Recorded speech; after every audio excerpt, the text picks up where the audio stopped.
What if the world you know today, your borders, your freedoms, even your language, was decided in a single afternoon of violence?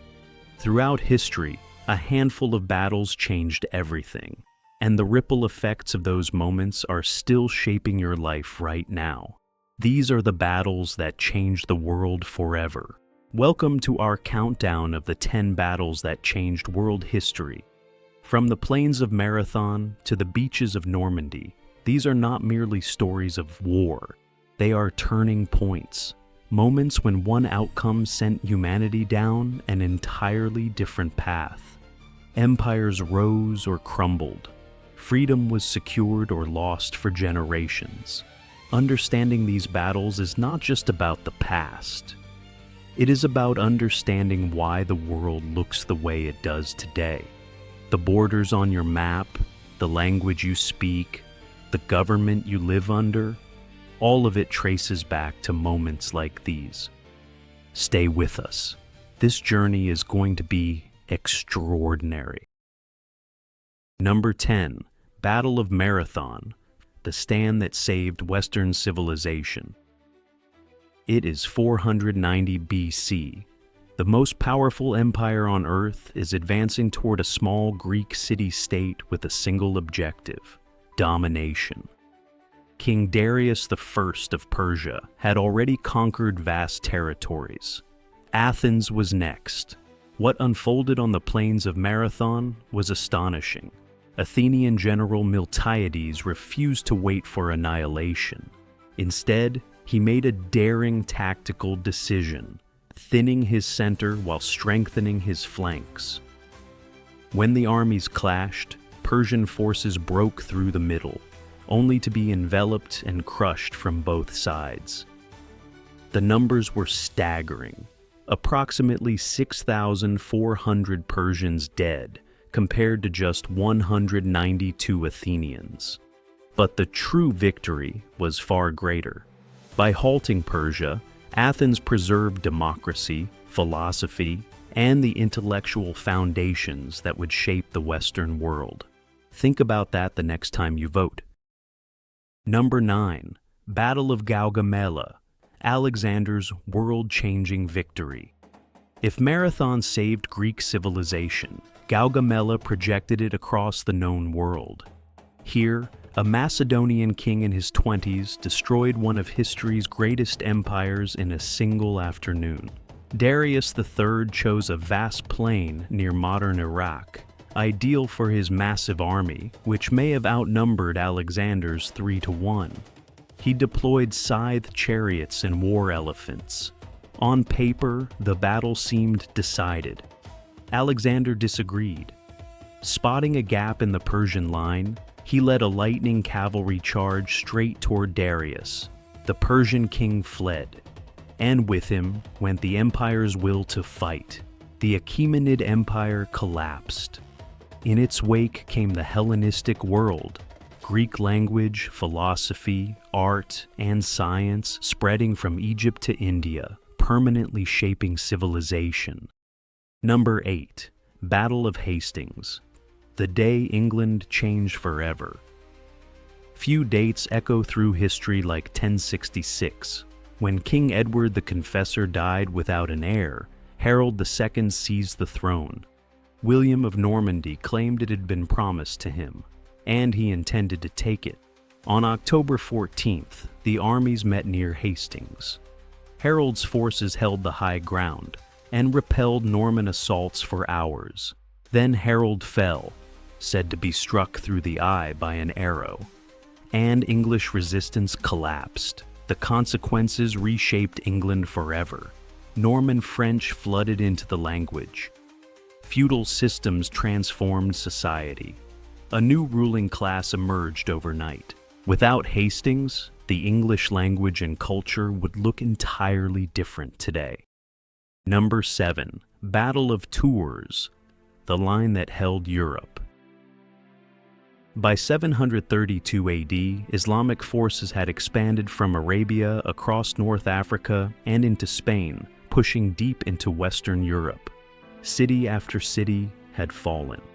Then they met Charles Martel. Near Tours, Martel's disciplined infantry formed a defensive wall that absorbed repeated cavalry assaults. When the Umayyad commander Abdulrahman al-Khafiti was killed, the invasion lost momentum and withdrew. Historians debate its scale, but its implications are profound. Had Martel failed, Europe's religious, cultural, and political future might have unfolded very differently. His grandson would be Charlemagne. The ripple effects were immense. Number 6. Battle of Waterloo. Napoleon's final gamble. Napoleon Bonaparte was not meant to return. Exiled to Elba, his story seemed finished. Instead, he escaped, rebuilt an army, and marched back to power. Europe panicked. On June 18, 1815, near Waterloo, Wellington's forces endured relentless assaults. Napoleon needed victory before Prussian reinforcements arrived.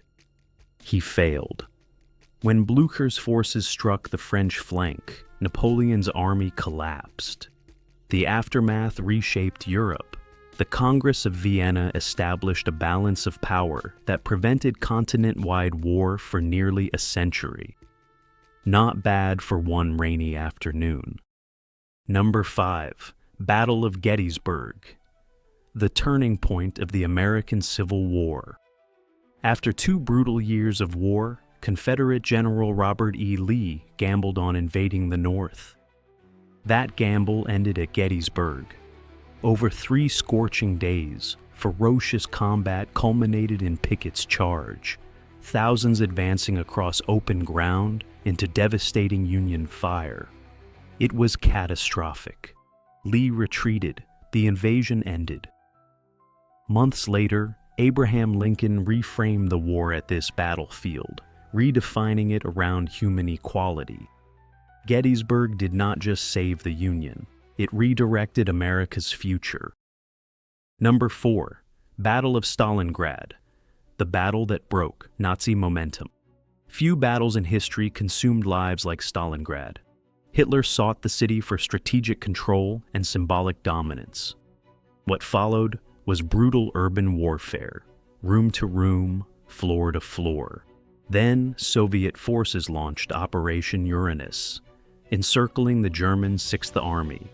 In February 1943, 90,000 starving survivors surrendered.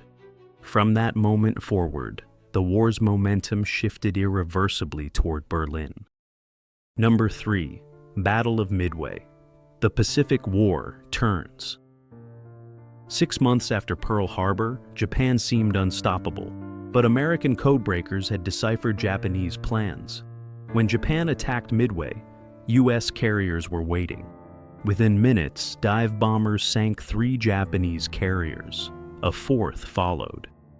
Japan lost irreplaceable pilots and its strategic initiative. From that day forward, the war in the Pacific turned decisively. Number 2. Battle of Thermopylae. Defiance against an empire. 10 years after Marathon, Persia returned. King Xerxes led a massive army toward Greece. At Thermopylae, King Leonidas and a small Greek force used terrain to neutralize Persia's numbers. For 3 days they held the pass. Betrayed and outflanked, Leonidas dismissed most allies and stayed with his Spartans to the end. They died, but bought time, inspired resistance, and helped lead to Persia's eventual defeat. Sometimes losing a battle wins the war. Number 1. Battle of the Somme. The day war lost its illusions. On July 1, 1916, Allied troops advanced after a week of artillery bombardment meant to destroy German defenses. But the defenses were intact, and the British soldiers ran straight into hell. Machine gun fire cut down soldiers by the tens of thousands. Nearly 57,000 British casualties fell in one day, the bloodiest day in British military history. The battle continued for months, costing over 1 million casualties. But from the horror came transformation. tanks entered warfare, and illusions of glorious war died forever. 10 battles, one human story. From Marathon to Stalingrad, we've traveled across 2,500 years of history. These battles are more than violence and strategy. They are moments of human decision under unimaginable pressure, choices that redirected civilization. Miltiades stretching his lines, Alexander charging the gap, Leonidas choosing sacrifice, Zhukov encircling an army. History is not distant. It is the reason the world looks the way it does today. One of the battles in this video turned an entire city into a grave. More than 2 million soldiers and civilians were killed, wounded, or captured there, not in months, but in a single frozen nightmare. And it changed the direction of an entire world war. Stay until the end, because the final battle on this list shows just how far human suffering can go. Welcome back.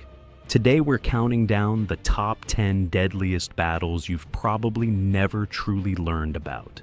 Everyone knows famous names like Gettysburg or Waterloo, but history is filled with battles whose human cost was just as horrifying, and whose consequences reshaped borders, nations, and entire civilizations. These are not just military encounters.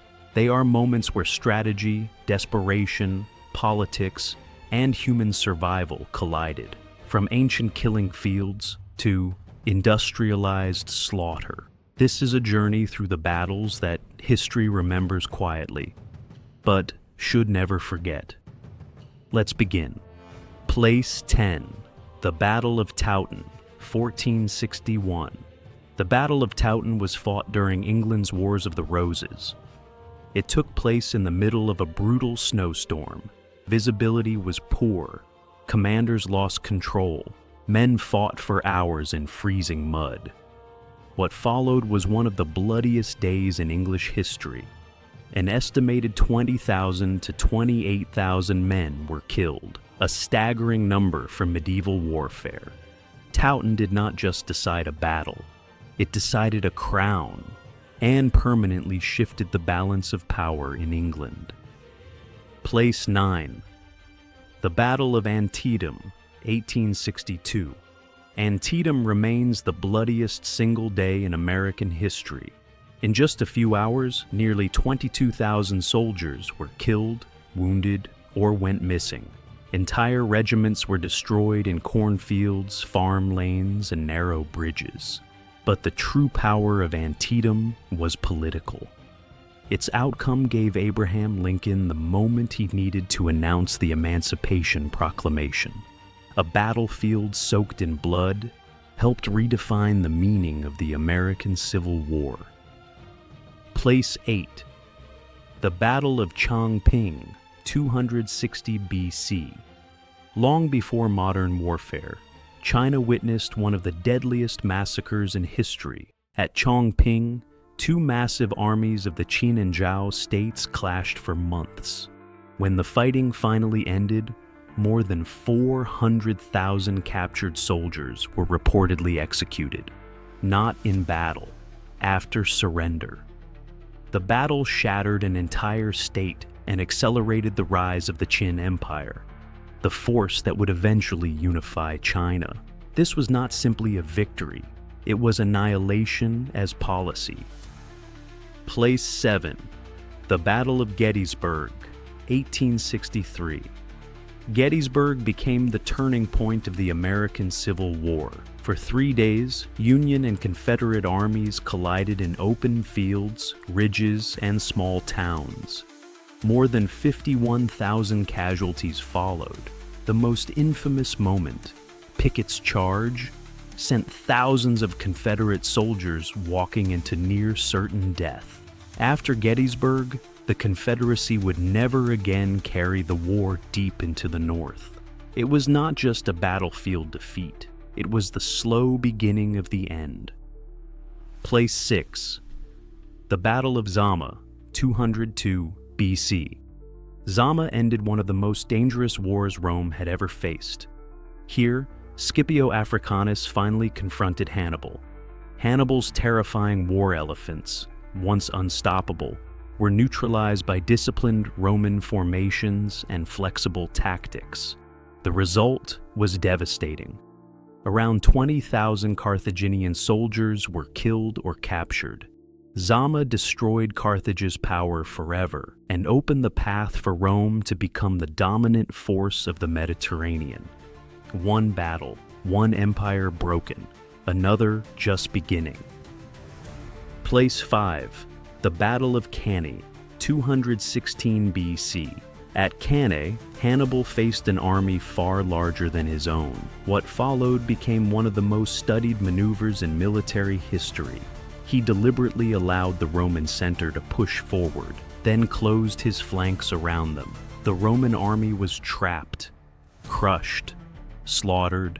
Between 50,000 and 70,000 Roman soldiers were killed or captured. Cannae terrified Rome, but it also forced Rome to change, and that painful adaptation would eventually allow it to survive. Place 4. The Battle of the Somme, 1916. The Somme represents industrialized death. Wave after wave of soldiers walked out of trenches and into machine gun fire. On the very first day, Britain suffered nearly 60,000 casualties. By the end of the campaign, more than 1 million men were dead or wounded. New technologies, artillery barrages, tanks, machine guns, were meant to bring victory. Instead, they perfected mass killing. The Somme became a warning to the modern world. Technology does not make war cleaner. It makes it faster. Place 3. The Battle of Okinawa, 1945. Okinawa was not just a military battle, it was a civilian catastrophe. As American and Japanese forces fought across the island, entire communities were trapped between both armies. An estimated 100,000 civilians were killed. The fighting was slow, brutal, and unrelenting. Okinawa showed Allied planners what an invasion of Japan itself might look like. The horrifying cost of this single island helped shape one of the most consequential decisions in human history. Place 2. The Battle of Verdun, 1916. Verdun was designed to bleed a nation dry. The German plan was not simply to win, it was to break France, psychologically and physically. For 10 months, artillery never truly stopped. Positions were taken, lost, and taken again. By the end, roughly 700,000 soldiers were killed or wounded. Verdun became a symbol. For France, it meant survival at any cost. For the world, it became proof that modern war could grind entire generations into dust. Place 1. The Battle of Stalingrad, 1942 to 1943. Stalingrad was not a battle, it was a living hell. Fought street by street, floor by floor, and sometimes room by room, soldiers fought among shattered buildings, frozen corpses, and constant artillery fire. Winter arrived, food vanished. Wounded men froze where they lay. More than 2 million people were killed, wounded, or captured. Entire German armies were surrounded and destroyed. And for the first time, Nazi Germany suffered a defeat from which it would never fully recover. Stalingrad did not simply turn a campaign, it turned the entire war. It shattered the myth of German invincibility, and it marked the beginning of the end for the Third Reich. This is why Stalingrad stands as the deadliest and most decisive battle on this list. Imagine being trapped inside a city, surrounded by enemy armies, with no food, no escape, and no help coming. Throughout history, sieges have pushed human survival to its absolute limit, and some of them ended in unimaginable catastrophe. Today we count down the 10 deadliest sieges in history. To rank them, we looked at 3 key factors: the number of casualties, how long each siege lasted, and the lasting historical impact. Some of these events reshaped entire civilizations, and their stories are almost unbelievable. Let's begin. Place 10. The Siege of Jerusalem. Kicking off our list at number 10 is one of the most historically significant sieges ever recorded, the Roman Siege of Jerusalem in 70 AD.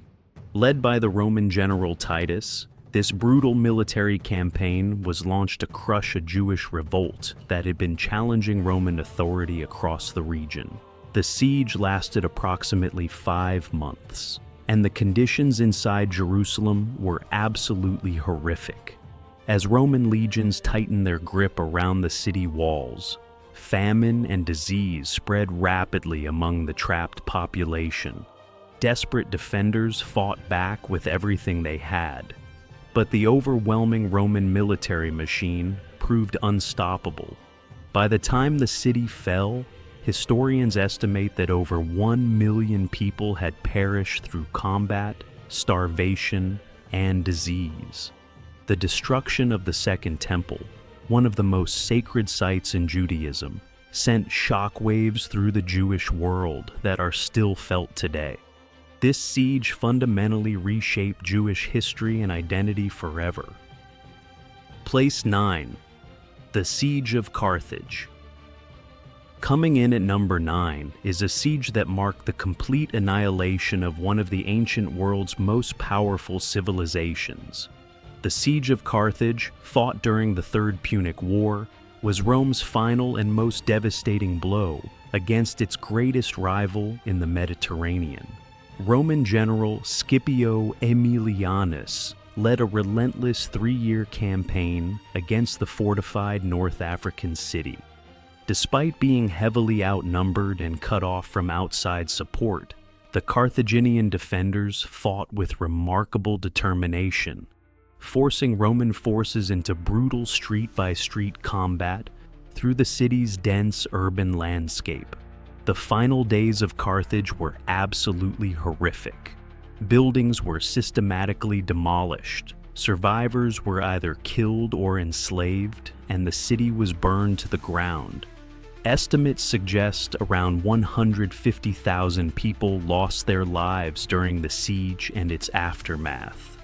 The fall of Carthage cemented Rome's unchallenged dominance over the Mediterranean world, erasing an entire civilization from history and reshaping the ancient geopolitical landscape permanently. Place 8. The Siege of Baghdad. At number 8, we have one of the most culturally devastating events in human history.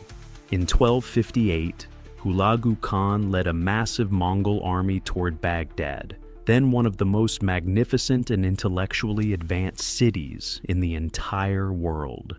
The assault was swift and merciless.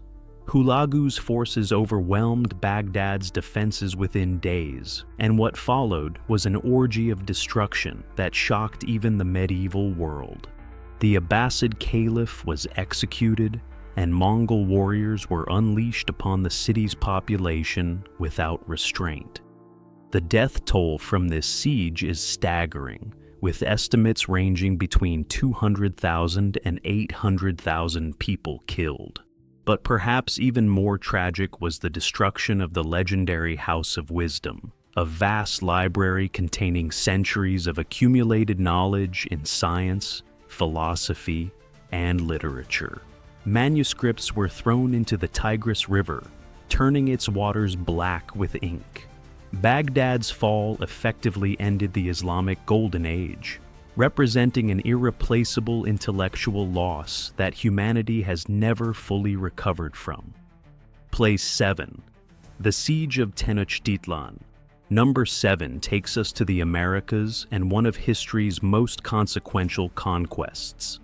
In 1521, Spanish conquistador Hernán Cortés launched his final assault on Tenochtitlan, the breathtaking island capital of the Aztec Empire, located in what is now modern-day Mexico City. Cortés was shrewd enough to recognize that he could not defeat the Aztecs alone. He forged powerful alliances with indigenous tribes who resented Aztec dominance, assembling a combined force that vastly outnumbered the city's defenders. The siege lasted approximately 75 brutal days. Inside the city, Emperor Cuauhtémoc led a desperate resistance while his people suffered terribly from famine and a devastating smallpox epidemic that tore through the population with horrifying efficiency. Estimates suggest that tens of thousands perished during the siege itself. When Tenochtitlan finally fell, an entire civilization collapsed with it.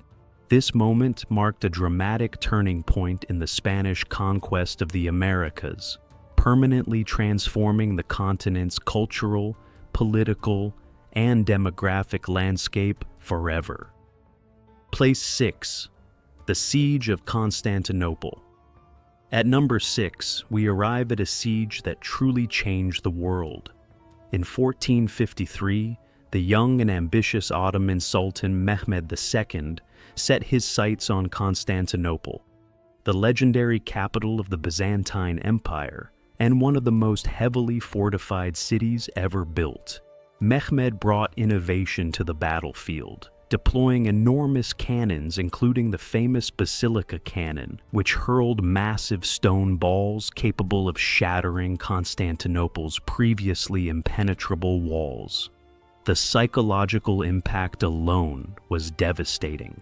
Emperor Constantine XI led a courageous but hopelessly outnumbered defense alongside Byzantine and Genoese forces. Despite their remarkable bravery, the defenders simply could not withstand the relentless Ottoman assault that lasted approximately 53 days. When the walls finally crumbled, Constantine XI reportedly died fighting in the streets, refusing to surrender his city. The fall of Constantinople marked the definitive end of the Byzantine Empire, a civilization stretching back over 1,000 years, and fundamentally shifted power dynamics across the entire Eastern Mediterranean region. Place 5. The Siege of Leningrad. Number 5 on our list is arguably the most prolonged and heartbreaking siege of the modern era. Beginning in September 1941, Nazi German and Finnish forces encircled Leningrad, cutting off the city from the outside world and triggering one of history's most catastrophic humanitarian disasters. For 872 agonizing days, the civilian population endured suffering that is almost impossible to comprehend. Food supplies collapsed almost immediately, and desperate residents resorted to eating leather, sawdust, and even wallpaper paste simply to survive. Brutal Russian winters compounded the misery, with temperatures plunging to devastating lows while artillery shells rained down continuously. Yet the people of Leningrad refused to surrender. Their extraordinary resilience became legendary, and the famous Road of Life, a supply route carved across the frozen Lake Ladoga, became a lifeline that saved countless thousands from starvation. By the siege's end in 1944, nearly 1 million civilians had perished. Leningrad's survival became one of the most powerful symbols of Soviet resistance throughout the entire Second World War. Place 4. The Siege of Stalingrad. At number 4, we have what many historians consider the single bloodiest military confrontation in human history. The Battle of Stalingrad was not merely a siege, but a savage struggle for survival that consumed everything and everyone caught within its grip. In the summer of 1942, Field Marshal Friedrich Paulus led the German Sixth Army into Stalingrad with confidence. What awaited them was a nightmare. General Vasily Chuikov's Soviet forces transformed every building, factory, and rubble pile into a deadly fortress, dragging German forces into brutal close-quarters combat where traditional military advantages became meaningless. Soldiers on both sides fought and died over individual rooms and staircases. Total casualties across both sides exceeded 2 million people, making the scale of destruction almost incomprehensible. The turning point came with Operation Uranus, a brilliant Soviet counter-offensive masterminded by General Georgy Zhukov that completely encircled Paulus and his exhausted army.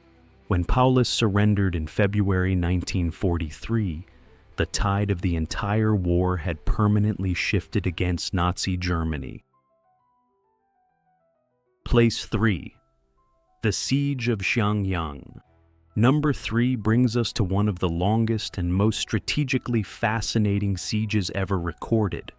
When Kublai Khan set his ambitions on conquering the powerful Song dynasty of China, he quickly identified the twin cities of Xiangyang and Fandeng as the critical gateway to the south. Taking these cities was absolutely essential before any further advance could be made. What followed was an extraordinary 6-year standoff.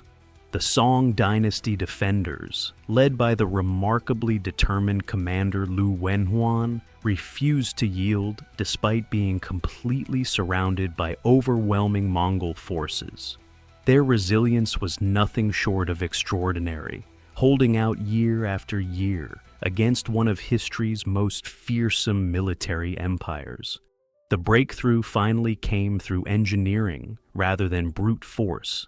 Kublai Khan brought in skilled Persian engineers who constructed powerful counterweight trebuchets, capable of launching devastating projectiles that Xiangyang's walls simply could not withstand. Once Xiangyang fell, the Song dynasty's collapse became inevitable, and Mongol dominance over China was effectively sealed. Place 2. The Siege of Sarajevo. At number 2, we have a siege that shocked the conscience of the modern world. The Siege of Sarajevo, lasting an almost unbelievable 1,425 days, stands as the longest siege of a capital city in the entire history of modern warfare. Beginning in April 1992, Bosnian Serb forces under General Ratko Mladic encircled Sarajevo and launched a systematic campaign of sniping and artillery bombardment, deliberately targeting civilian populations.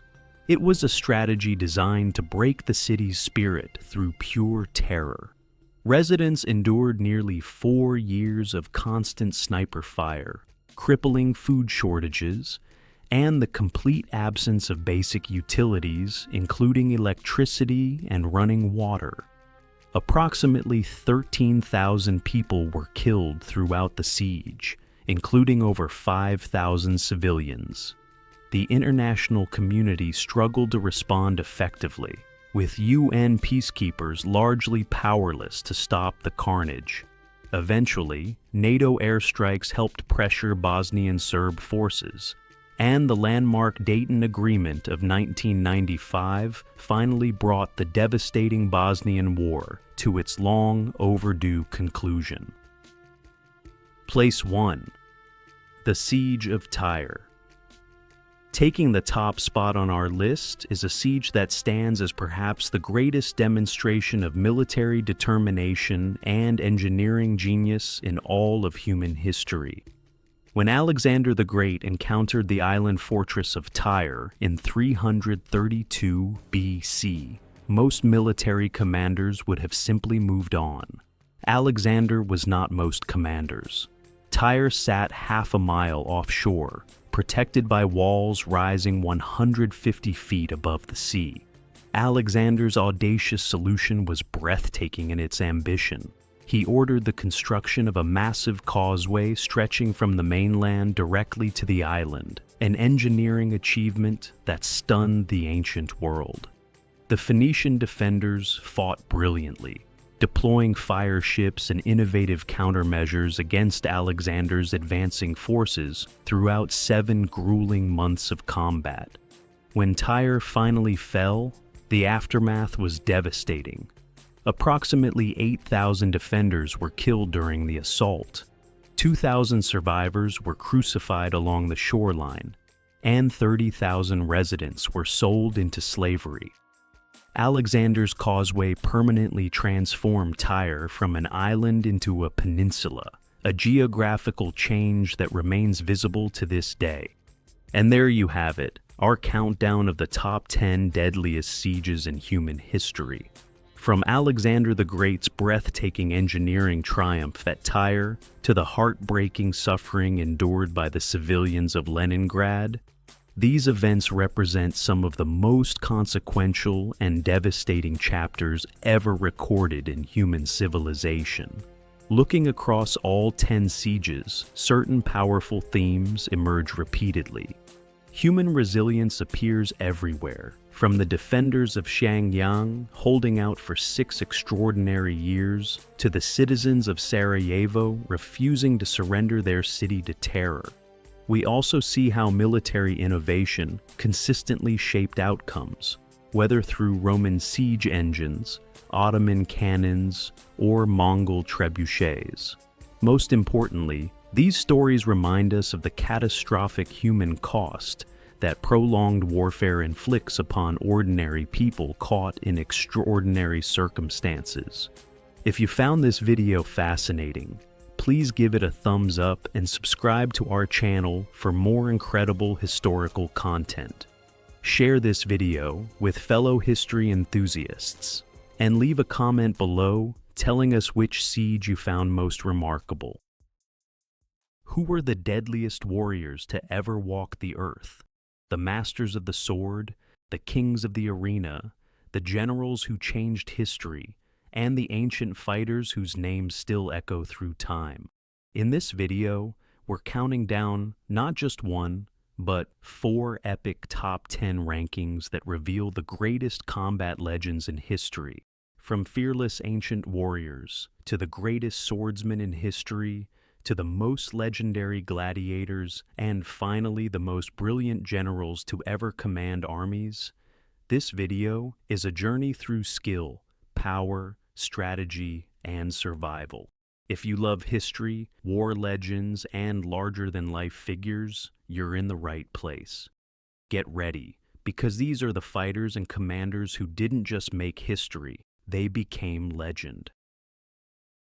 Have you ever wondered who would win in a battle between history's greatest warriors? Today we're diving deep into the lives of the 10 most skilled fighters who ever lived. And trust me, some of these stories will blow your mind. From samurai who could cut through steel to Vikings who struck fear into entire empires, we're about to explore warriors whose legends have survived for thousands of years. But here's the thing that makes this list absolutely fascinating. We're not just talking about brute strength or fancy weapons. These warriors mastered combat through years of brutal training, innovative tactics, and an almost supernatural understanding of warfare that set them apart from everyone else on the battlefield. So grab something to drink and get comfortable, because by the end of this video, you'll understand why these 10 individuals became the gold standard for what it means to be a true warrior. And I guarantee at least 3 of these entries will completely change how you think about ancient combat. Let's start with number 10. And this one's going to surprise you because most people have never even heard his name, despite the fact that he revolutionized warfare in ways we still use today. Belisarius, the Byzantine general who lived in the 6th century, deserves recognition as one of history's most brilliant military minds. What made him extraordinary wasn't just his tactical genius, but his ability to win battles while being dramatically outnumbered. This guy regularly defeated armies twice or 3 times the size of his own forces through pure strategic brilliance. The most incredible example of his skill happened during the Gothic War in Italy. Belisarius found himself defending Rome with just 5,000 men against an entire Gothic army of over 100,000 warriors. Instead of cowering behind the city walls, he used psychological warfare and lightning-fast cavalry strikes to create chaos in the enemy ranks. He would attack at dawn, retreat before the enemy could organize, then strike again from a completely different direction at sunset. What's even more impressive is that Belisarius understood the importance of combined arms tactics centuries before other military leaders caught on. He coordinated integrated infantry, cavalry, and archers in ways that maximized each unit's strengths while covering their weaknesses. His mounted archers could rain death from a distance, while his heavy cavalry smashed through enemy lines at precisely the right moment. But here's what really sets him apart. Belisarius won these massive victories without the resources that other great generals had access to. The Byzantine Empire was struggling financially, so he had to be creative with limited troops and supplies. This constraint actually made him a better warrior, because it forced him to rely on intelligence and innovation rather than overwhelming force.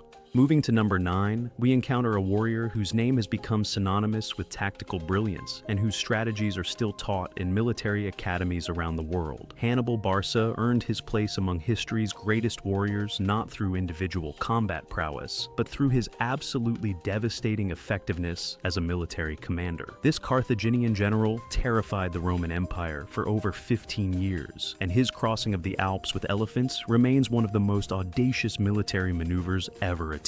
What made Hannibal so dangerous was his ability to think several moves ahead of his enemies. At the Battle of Cannae, he demonstrated tactical genius that military historians still study today. Facing a Roman army of 80,000 men, with only 50,000 of his own troops, Hannibal used a double envelopment maneuver that completely destroyed the larger force. Here's how brilliant this strategy was. Hannibal deliberately weakened his center line and allowed the Romans to push forward, thinking they were winning. Meanwhile, his stronger wing units curved around both sides of the advancing Romans, like a closing trap. By the time the Roman commanders realized what was happening, they were completely surrounded with no escape route. The psychological impact of Hannibal's victories was just as important as the tactical ones. Roman mothers would scare their children by telling them Hannibal was coming. The mere mention of his name could cause panic in Roman cities hundreds of miles from any battlefield. This level of psychological warfare shows a warrior who understood that breaking enemy morale was just as effective as breaking enemy formations. What's particularly impressive about Hannibal is that he maintained his army's effectiveness while operating in enemy territory for years without reliable supply lines. He had to constantly adapt his tactics based on available resources while keeping his diverse coalition of troops motivated and unified against a common enemy. Number 8 takes us to ancient China, where we find a warrior whose philosophy of combat influenced martial arts and military strategy for thousands of years. Sun Tzu stands apart from other warriors on this list because his greatest weapon wasn't a sword or spear, but his mind. As both a general and philosopher, Sun Tzu understood that the highest form of warfare was winning without fighting at all. His book, The Art of War, contains insights about strategy and human psychology that remain relevant today. What made Sun Tzu such an effective warrior was his emphasis on intelligence gathering and understanding both himself and his enemies completely. He believed that if you knew your enemy's strengths, weaknesses, motivations, and likely responses, you could manipulate situations to achieve victory with minimal bloodshed. Sun Tzu's approach to warfare was incredibly modern for his time. He emphasized speed, deception, and striking at unexpected moments when enemies were unprepared. Rather than engaging in prolonged battles that depleted resources and manpower, he preferred quick, decisive actions that achieved strategic objectives efficiently. One of his most famous principles states that all warfare is based on deception. This wasn't just about lying to enemies, but creating false impressions about your intentions, capabilities, and positions. Sun Tzu would make small armies appear large through clever positioning, or make large armies appear to be somewhere they weren't through strategic misinformation. The psychological aspects of Sun Tzu's warfare philosophy were centuries ahead of their time. He understood that breaking enemy morale and creating confusion in their command structure was often more valuable than killing enemy soldiers. A demoralized army would flee or surrender without fighting, preserving your own forces while achieving the same strategic result as a costly victory. Number 7 brings us to medieval Europe, where we encounter a warrior whose personal combat skills were matched by his ability to inspire others in the darkest of circumstances. Richard the Lionheart earned his fearsome reputation during the Third Crusade, where his combination of personal bravery and tactical innovation made him legendary among both allies and enemies. What set Richard apart wasn't just his skill with weapons, but his ability to lead from the front while making smart strategic decisions under pressure. Richard's fighting style was particularly effective because he combined the heavy cavalry charge tactics of medieval Europe with more flexible approaches he'd learned from studying his against Muslim opponents. He understood that rigid adherence to traditional methods would lead to defeat against adaptable enemies who knew how to counter European tactics. At the Battle of Arsout, Richard demonstrated his tactical brilliance by maintaining perfect discipline among his troops during a grueling march under constant harassment from Saladin's forces. When the moment was right, he unleashed a coordinated cavalry charge that shattered the Muslim army, despite being outnumbered and exhausted from days of fighting. What made Richard particularly dangerous was his personal combat ability combined with his inspirational leadership. Soldiers would follow him into seemingly impossible situations because they had seen him fight alongside them in the most dangerous parts of every battle. This wasn't a general who commanded from safety. Richard was always where the fighting was thickest. The psychological impact of Richard's presence on medieval battlefields cannot be overstated.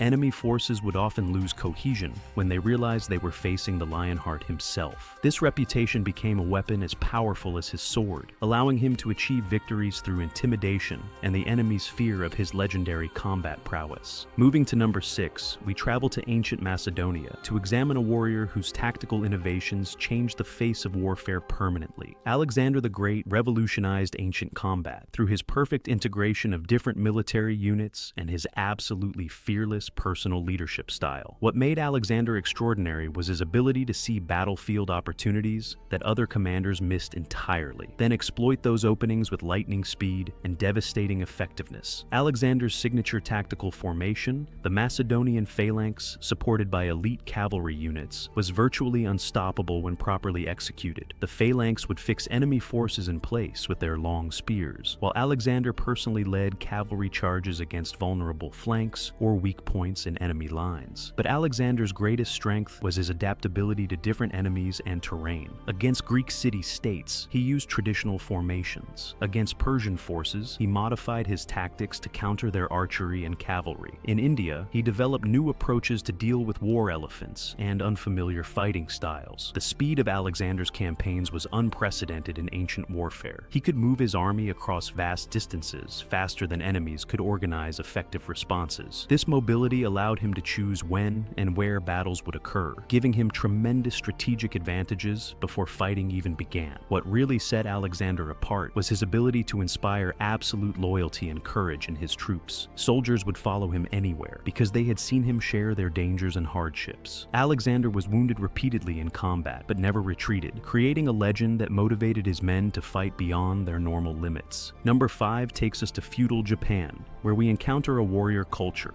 that elevated combat to an art form requiring decades of dedication to master. The samurai represent perhaps the most disciplined and skilled individual warriors in human history. Their training began in childhood and continued throughout their entire lives, creating fighters who could react with deadly precision in split-second situations. What made samurai particularly formidable was their combination of physical skill, mental discipline, and philosophical understanding of combat. Samurai's sword techniques were developed over centuries to achieve maximum efficiency with minimum wasted motion. Every cut, thrust, and defensive movement was practiced thousands of times until it became completely instinctive. This level of training meant that samurai could fight effectively even when injured, exhausted, or facing multiple opponents simultaneously. The mental aspect of samurai training was just as important as the physical techniques. Through meditation and philosophical study, samurai learned to remain calm and focused in life or death situations. This mental clarity allowed them to assess threats accurately and respond with appropriate force while maintaining perfect emotional control. What distinguished samurai from other warrior classes was their code of honor that governed every aspect of their lives. This wasn't just about fighting bravely. Samurai were expected to be scholars, administrators, and moral examples for society. This broad education made them more effective leaders and strategists beyond their individual combat capabilities. The samurai's mastery of multiple weapons gave them tremendous versatility in different combat situations. They were experts with swords, bows, spears, and various specialized weapons, allowing them to adapt their fighting style to whatever circumstances they encountered on the battlefield. At number 4, we examine warriors whose fierce reputation struck terror into civilized society societies across multiple continents. Viking warriors earned their fearsome reputation through their combination of sailing skills, combat effectiveness, and absolutely ruthless approach to warfare. What made Vikings particularly dangerous was their ability to appear suddenly from the sea, strike hard and fast, then disappear before organized resistance could form. The Viking approach to combat emphasized aggression, speed, and psychological intimidation. Their signature weapon, the battle axe, could cleave through armor and shields with devastating effect. Vikings also mastered the use of swords, spears, and shields in close-quarters combat that often decided battles in ancient times. What set Vikings apart from other raiders was their seamanship and navigation skills that allowed them to attack targets that seemed completely safe from assault. They could sail up rivers deep into continental Europe, launch surprise attacks, then escape along waterways that pursuing armies couldn't follow. Viking tactics focused on creating chaos and fear in enemy ranks rather than fighting prolonged battles against organized opposition. They excelled at night raids, ambush tactics, and targeting civilians and infrastructure to demoralize entire regions. This psychological warfare made them appear more numerous and dangerous than their actual numbers suggested. The Vikings' exploration and colonization efforts demonstrate their incredible toughness and adaptability. They established settlements everywhere from Iceland to North America, often in harsh environments that would defeat less resilient peoples. This pioneering spirit made them formidable opponents who couldn't be defeated simply by making their homeland unsafe. Number 3 brings us to the steppes of Central Asia, where nomadic peoples produced some of history's most feared mounted warriors. The Mongol cavalry revolutionized medieval warfare through their unmatched mobility, archery skills, and innovative tactics that devastated settled civilizations across 2 continents. What made Mongol warriors so effective was their lifetime of training in horsemanship and archery that began in early childhood. Every Mongol warrior was essentially a mobile artillery unit, capable of shooting arrows with deadly accuracy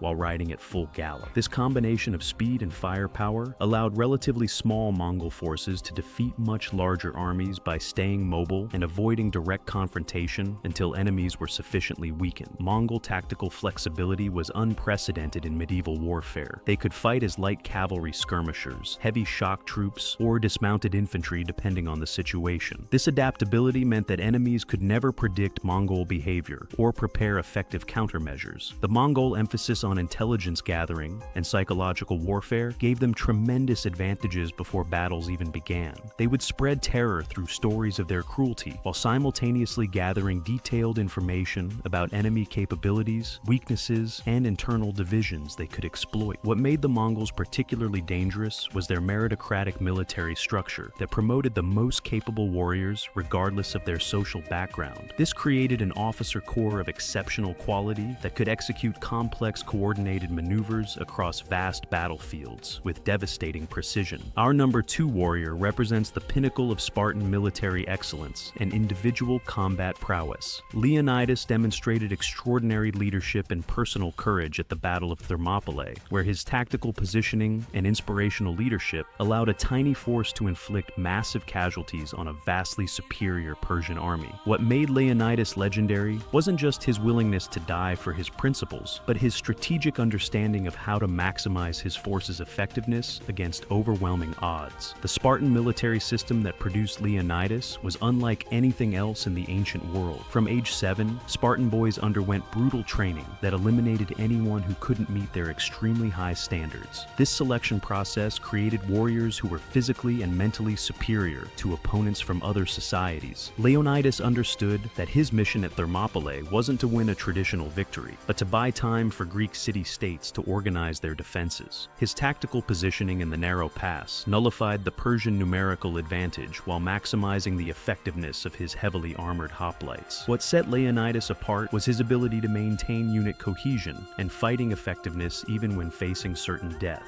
His leadership inspired his men to fight with superhuman courage and determination that turned a military defeat into a moral victory that inspired all of Greece to resist Persian invasion. The psychological psychological impact of Leonidas and his 300 Spartans extended far beyond their actual military contribution. Their sacrifice became a rallying cry that motivated Greek resistance and demonstrated that Persian forces could be defeated through superior training, discipline, and courage. And finally, our number one warrior, whose name has become synonymous with strategic brilliance and tactical innovation that influenced military thinking for over 2,000 years. Julius Caesar stands alone among history's warriors because he combined personal combat skills with political genius and strategic vision that transformed the ancient world permanently. What made Caesar extraordinary was his ability to win battles through superior preparation, tactical flexibility, and inspirational leadership that motivated his troops to achieve seemingly impossible victories. Caesar's military innovations included improved logistics, engineering, and communication systems that gave his legions significant advantages over opponents who relied on traditional methods. His armies could march faster, fight longer, and adapt more quickly to changing battlefield conditions than any other forces of his era. The speed and audacity of Caesar's campaigns were unprecedented in ancient warfare. He could move between widely separated theaters of operations faster than enemies could coordinate their responses, allowing him to defeat opponents individually rather than facing unified coalitions. What truly set Caesar apart was his political understanding that military victories needed to serve broader strategic objectives. Every campaign was planned not just to win battles, but to advance his long-term goals of expanding Roman power and enhancing his own position within the Roman system. Caesar's ability to inspire absolute loyalty among his troops created a military force that was more effective than the sum of its individual components. His soldiers would follow him anywhere because they trusted his judgment and knew he would share both their dangers and their rewards. So there you have it, the 10 most skilled warriors in human history, each one representing a different aspect of what it means to achieve excellence in combat. From Belisarius' tactical brilliance to Caesar's comprehensive mastery of warfare, these individuals set standards that fighters and military leaders still aspire to reach today. What's fascinating is how different their approaches were, yet they all achieved legendary status through dedication, innovation, and an absolute refusal to accept defeat. Whether you're interested in ancient history, martial arts, or just incredible stories of human achievement, these warriors remind us that greatness comes from pushing beyond what seems possible. Which of these warriors impressed you the most? Let me know in the comments below, and don't forget to subscribe, because next week we're exploring the greatest battles in history where these legendary fighters prove their worth. Trust me, you won't want to miss it. What if I told you that throughout history there were warriors so skilled with a blade that they could cut down entire armies single-handedly, deflect arrows mid-flight, and perform feats that would make modern martial artists look like complete beginners?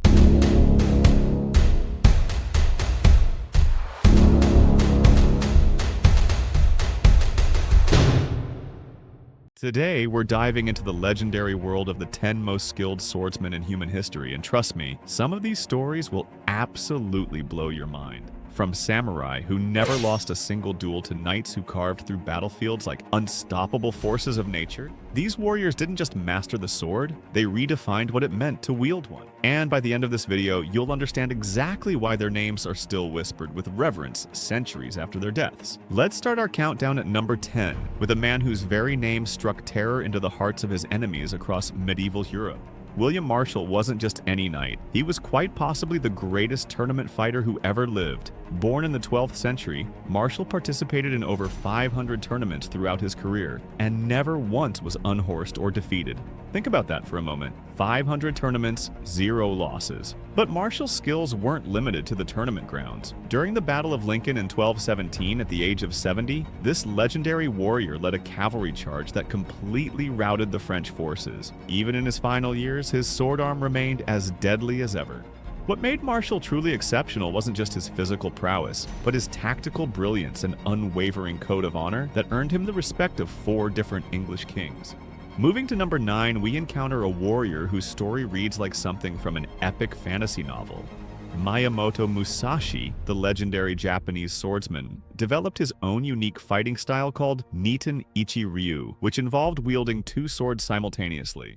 But here's what makes Musashi truly remarkable. He fought over 60 duels throughout his lifetime and never lost a single one. Musashi's most famous encounter was his duel with Sasaki Kojiro on Gonryu Island. Kojiro was known for his incredibly long sword and lightning-fast technique, but Musashi defeated him using a wooden sword carved from an oar.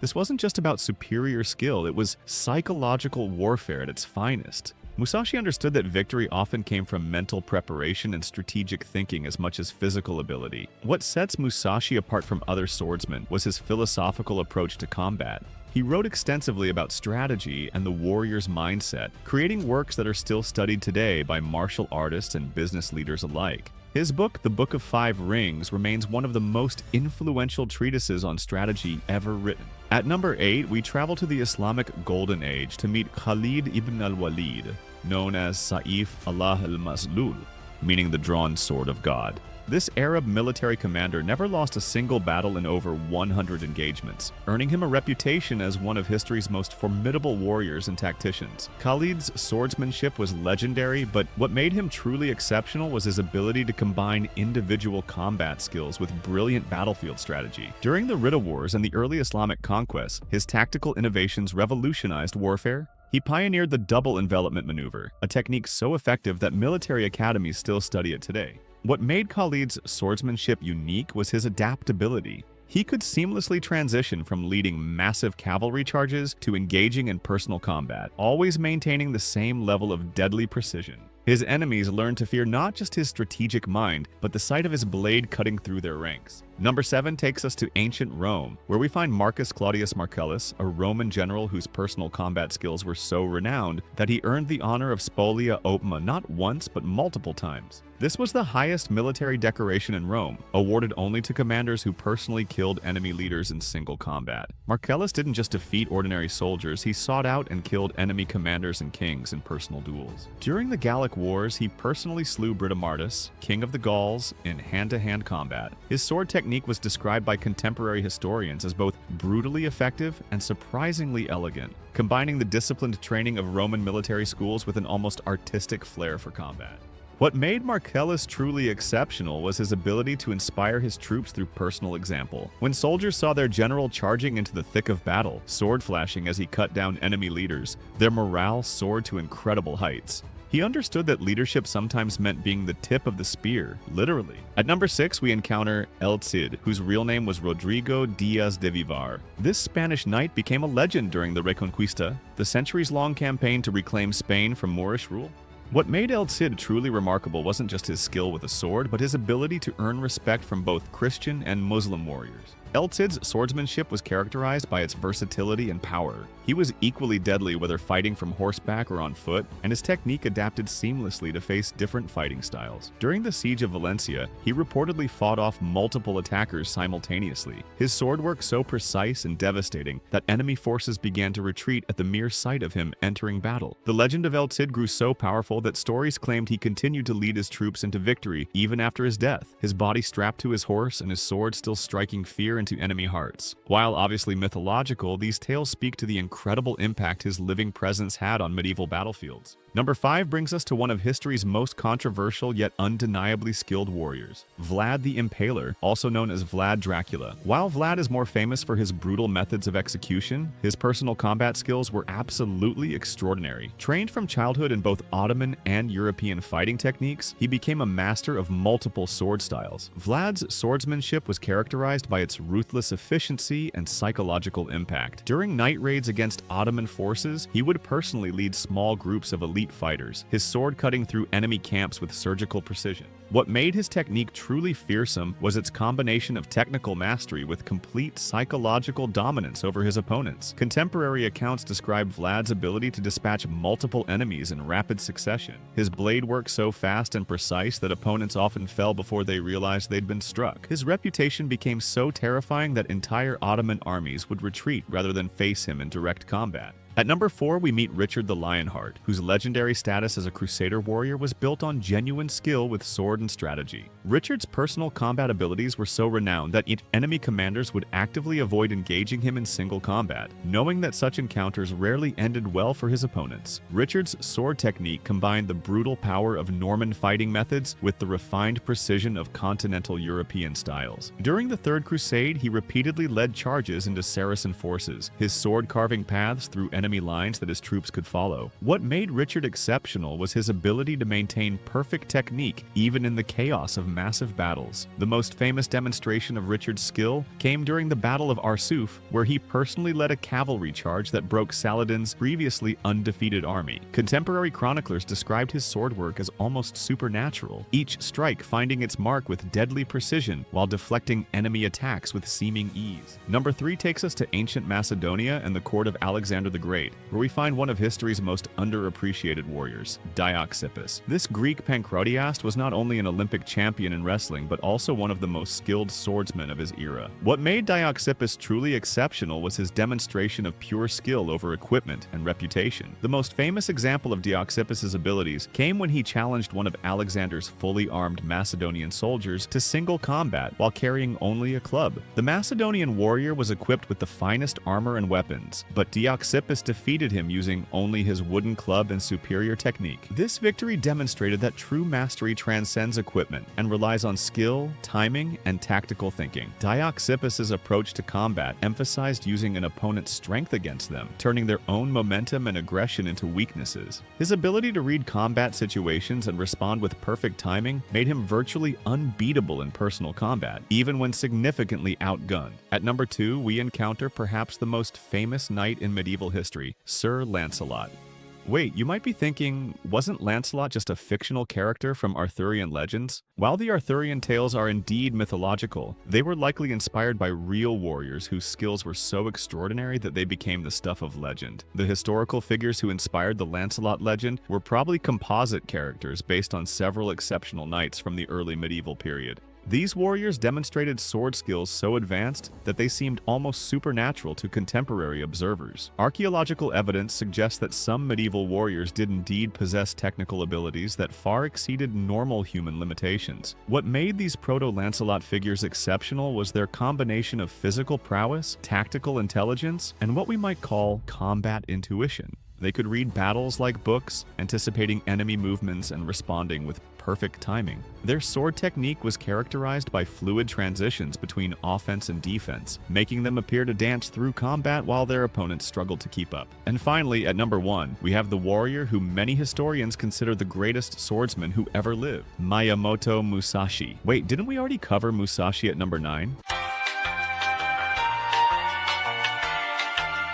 No.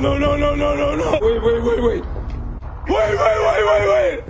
Yeah, buddy. Moving to number 9, we encounter a warrior whose story reads like something from an epic fantasy novel. Miyamoto Musashi.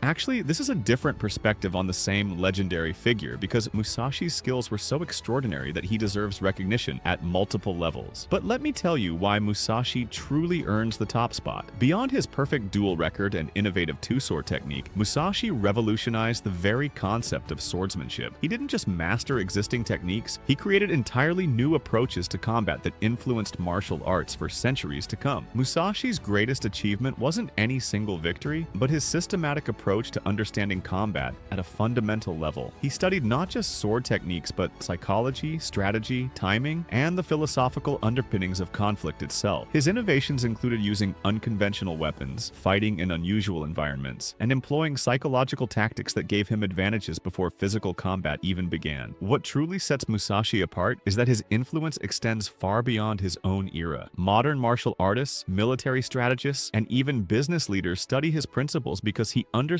universal truths about competition, preparation, and performance under pressure. His techniques weren't just about sword fighting, they were about mastering the art of winning itself. The story that best exemplifies Musashi's genius involves his final duel, fought when he was already in his 60s. Rather than relying on physical strength, he used pure technique and psychological mastery to defeat a much younger opponent without even drawing his sword. This demonstration of complete combat mastery through mental preparation and strategic thinking represents the absolute pinnacle of martial martial arts achievement. But here's what makes these 10 warriors truly extraordinary. None of them achieved greatness through natural talent alone. Each one dedicated their entire lives to perfecting their craft, studying not just the physical techniques of swordplay, but the mental and strategic aspects that separate good fighters from legendary ones. These warriors understood that true mastery comes from constant learning, adaptation, and the willingness to risk everything in pursuit of perfection. They faced death in every battle, but their commitment to excellence transformed them from mere soldiers into legends whose stories inspire us centuries later. What can we learn from these incredible warriors? First, that mastery in any field requires complete dedication and continuous improvement. Second, that innovation and adaptation are just as important as technical skill. And finally, that true legends are made not just by what they achieve, but by how they inspire others to reach for greatness. The next time you face a challenge that seems impossible, remember these warriors who turned the impossible into legend through skill, determination, and unwavering commitment to excellence. Their swords may have been silenced by time, but their lessons remain as sharp as ever. Before we begin, here is one terrifying fact.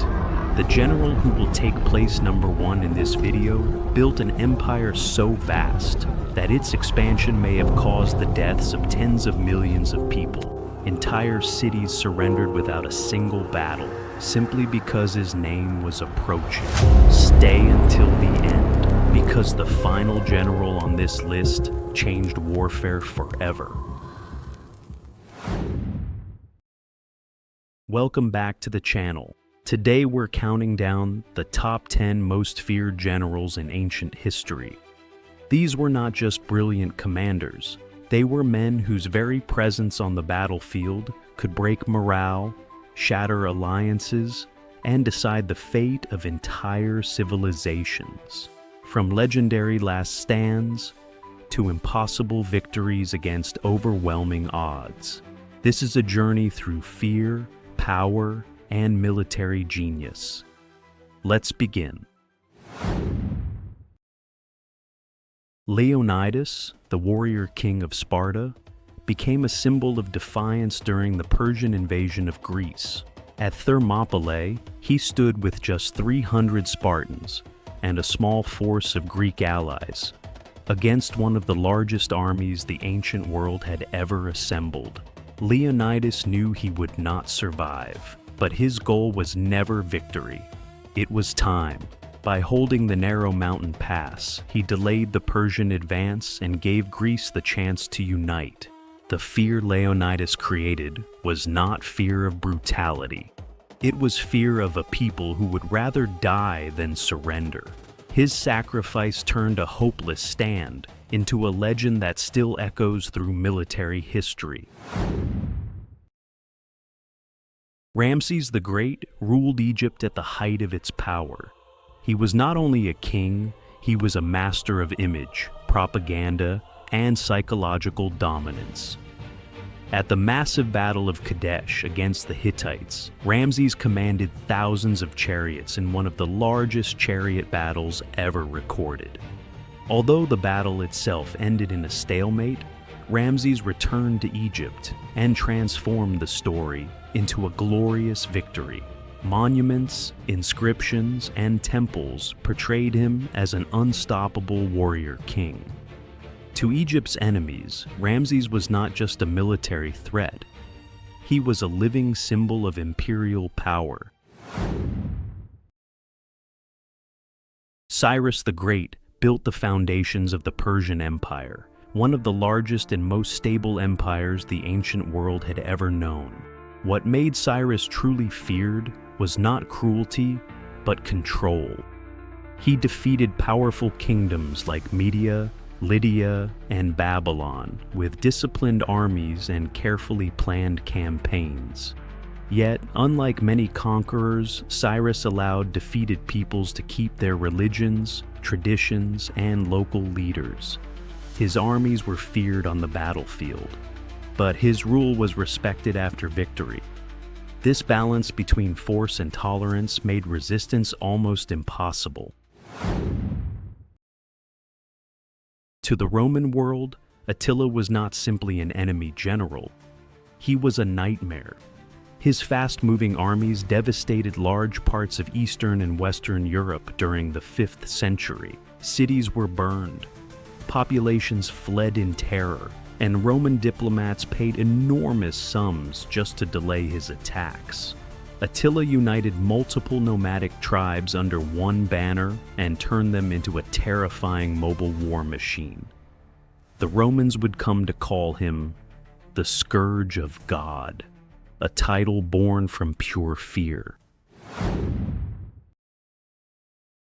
For years, Rome lived in fear of one man, Hannibal. And the only general who truly learned how to defeat him was Scipio Africanus. Scipio studied Hannibal's tactics, adapted them, and then turned them against their creator. At the Battle of Zama in 202 BCE, Scipio finally confronted Hannibal in North Africa. Through disciplined formations and clever use of cavalry, he neutralized the famous war elephants and shattered Carthage's last great army. Scipio was feared because he proved something dangerous to Rome's enemies. Rome could learn, and Rome could evolve. Sun Tzu may not be remembered for a single famous battlefield, but his ideas terrified commanders for more than 2,000 years. In the art of war, he taught that the greatest victory is achieved without fighting at all. Deception, intelligence, manipulation of the enemy's mind. For Sun Tzu, war was not about strength. It was about understanding. His principles shaped Chinese warfare and later influenced military leaders across the world, from emperors to modern generals. His true weapon was not an army, it was strategy itself. Julius Caesar conquered Gaul through relentless campaigns, brilliant logistics, and an unmatched ability to adapt on the battlefield. But his greatest weapon was loyalty. His legions followed him through forests, rivers, and brutal winters because he fought beside them. He rewarded bravery. He shared hardship. And when civil war erupted, Caesar marched on Rome itself and destroyed the old political order. His victories transformed the Roman Republic into the foundation of an empire. Caesar was feared not only as a general, but as a man who could reshape the entire world around him. Hannibal achieved what many believed was impossible. He crossed the Alps with a multinational army and even war elephants to strike directly at Rome. For years he roamed Italy, defeating Roman armies again and again. At the Battle of Cannae, Hannibal executed one of the most devastating tactical maneuvers in history. His smaller force surrounded and annihilated a much larger Roman army. To Rome, Hannibal became a living terror. Parents would later warn their children, "Hannibal is coming." At only 20 years old, Alexander inherited the throne of Macedonia. Within a single decade, he would conquer the greatest empire of his time. He defeated massive Persian armies at battles such as Gaugamela through speed, precision, and perfectly timed cavalry strikes. But Alexander's true power lay in his presence. He led from the front. He shared danger with his soldiers. He inspired absolute loyalty. His army followed him across deserts, mountains, and foreign continents. Alexander was feared not only for his brilliance, but because his men believed he was unstoppable. He was born as Temujin, the son of a minor tribal leader on the harsh Mongolian steppe. As a child, his family was abandoned. He grew up hungry, hunted, and surrounded by enemies. And from that brutal beginning, he created the most terrifying war machine the ancient world had ever known. Genghis Khan united rival tribes into a single, disciplined army. He promoted soldiers by merit, not by birth. His cavalry could move faster than any force on Earth. But what made him truly feared was how he used the human mind as a weapon. False retreats, spies, rumors, deliberate displays of destruction. Before his armies even arrived, fear had already spread. During campaigns such as the destruction of Nishapur and the invasion of the Khwarezmian Empire, entire cities were wiped out for resisting. Word of these punishments traveled faster than his horsemen. Soon, cities surrendered without a fight. Not because they respected him, because they were terrified of him. Yet at the same time, Genghis Khan reorganized trade routes, protected merchants, and connected East and West through a revived Silk Road. He destroyed civilizations and connected them. No general expanded territory faster. No commander mastered mobility and psychological warfare like he did. That is why Genghis Khan stands as place number 1, the most feared general in ancient history. These were the 10 generals who shaped ancient warfare through fear, brilliance, and raw power.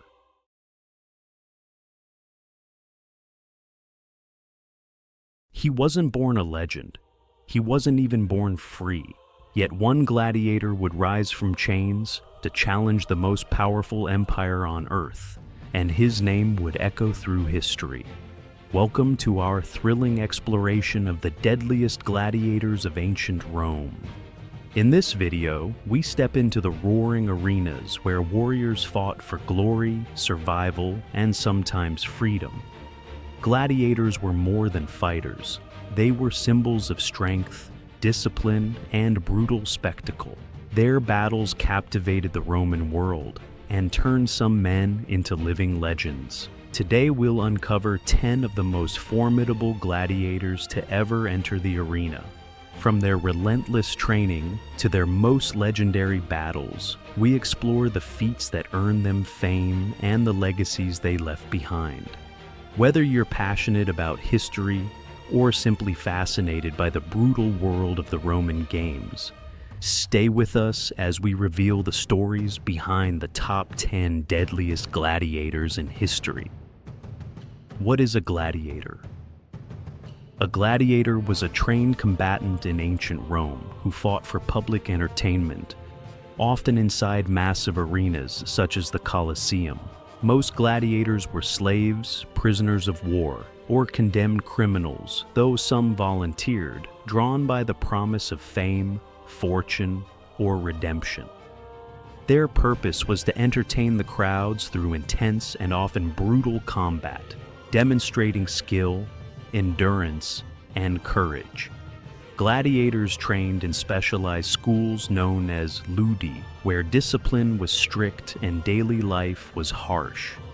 They mastered weapon techniques, fighting styles, and tactical movement, preparing for battles that could mean victory, freedom, or death. Beyond spectacle, gladiators held deep cultural significance in Roman society. They symbolized strength, honor, sacrifice, and the struggle for survival. Many became celebrities, admired by the public and immortalized in art, literature, and political rhetoric. Even today, the legacy of gladiators continues to fascinate us, offering insight into the complex realities of life, death, and power in ancient Rome. Criteria for deadliness. Determining the deadliest gladiators involves more than counting victories. Several key factors define their reputation and impact in the arena. Combat skill was essential, including weapon mastery, adaptability, tactical awareness, and the ability to outmaneuver opponents. Battle victories also played a crucial role. Gladiators who survived numerous fights demonstrated exceptional resilience and fighting ability.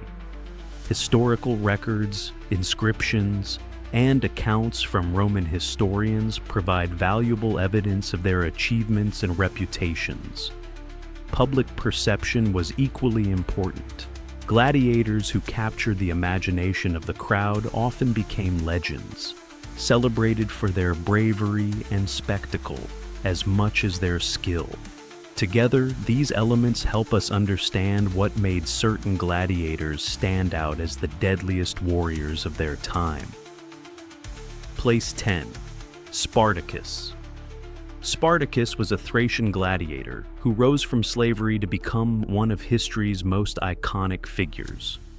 Born around 111 BC, he served in the Roman army before being captured and sold into slavery, eventually training as a gladiator in Capua. His exceptional combat skills and commanding presence propelled him to fame, but it was his role in the Third Servile War that made him legendary. In 73 BC, Spartacus led a massive revolt of slaves and gladiators against Rome itself. Leading a diverse army, he defeated Roman forces multiple times, challenging the power of the empire and inspiring thousands to join his cause. Today, Spartacus remains a powerful symbol of resistance, freedom, and courage in the face of oppression. Place 9. Crixus. Crixus, a Gaul by origin, was known for his immense strength and ferocity in combat. After being captured and enslaved, he quickly gained recognition in the arena as a formidable warrior. His victories against seasoned opponents earned him respect among gladiators and admiration from the public. During the Third Servile War, Crixus became one of Spartacus's key allies, commanding a large contingent of rebels. His leadership and bravery contributed significantly to the early successes of the revolt. Crixus is remembered as both a fierce fighter and a determined freedom seeker. Place 8. Flamma. Flamma stands among the most successful gladiators in Roman history. Over the course of his career, he fought more than 30 matches and secured 21 victories, including 13 decisive knockouts. His fighting style blended agility with raw strength, allowing him to adapt quickly to different opponents. Skilled with the gladius, he balanced offense and defense in a way that kept audiences captivated. Flamma's popularity earned him repeated awards of the Rudes, the wooden sword symbolizing freedom, yet he famously chose to remain in the arena. His career remains a testament to skill, bravery, and the intoxicating pull of fame. Place 7. Priscus. Priscus became famous for one of the most legendary duels in Roman history. His battle against the gladiator Varus, fought before an enormous audience, displayed unmatched skill and endurance. The duel ended in a draw, a rare outcome, with both fighters demonstrating equal mastery. Their performance impressed the crowd so deeply that both were granted freedom. Known for agility, strategic intelligence, and weapon mastery, Priscus earned lasting respect from spectators and fellow fighters alike. Place 6. Varus. Varus was renowned for his speed, precision, and tactical skill. His ability to outmaneuver opponents while delivering powerful strikes made him one of the most feared competitors in the arena. His rivalry with Priscus culminated in their historic duel, a match that showcased the highest level of gladiatorial combat. Their contest symbolized the spirit of the games, honor, endurance, and skill above all. Varus remains remembered as a master of technique and a symbol of gladiatorial excellence. Place 5. Tetrates. Tetrates earned fame through an impressive streak of victories that made him a favorite among Roman spectators. He was known for combining agility with innovative tactics, often outthinking as well as outmaneuvering his opponents. His adaptability made him a dangerous adversary in any matchup. Beyond his victories, Tetrates influenced future gladiators by inspiring new approaches to combat and strategy. His legacy highlights the art and discipline behind arena fighting. Place 4. Carpophorus. Carpophorus achieved legendary status not for fighting men, but beasts. As a bestiarius, he battled lions, bears, and leopards, demonstrating extraordinary courage and physical prowess. These encounters thrilled Roman audiences and elevated his reputation to near-mythic status. His victories over ferocious animals transformed public perception of gladiators, portraying them as heroic figures capable of conquering nature itself. Carpophorus exemplified the extreme dangers and spectacle of the arena. Place 3. Oenomaus. Oenomaus was a respected gladiator, known for his tactical skill and leadership. His victories against formidable opponents earned him recognition, but his role in the revolt led by Spartacus cemented his legacy. Fighting for freedom alongside fellow gladiators, Oenomaus inspired others with his courage and determination. He remains a symbol of resistance and the relentless pursuit of justice. Place 2. The Bestiaria. The Bestiarii were a specialized class of gladiators trained to fight wild animals rather than human opponents. These fighters faced lions, bears, and other deadly beasts, demonstrating agility, courage, and precision under extreme danger.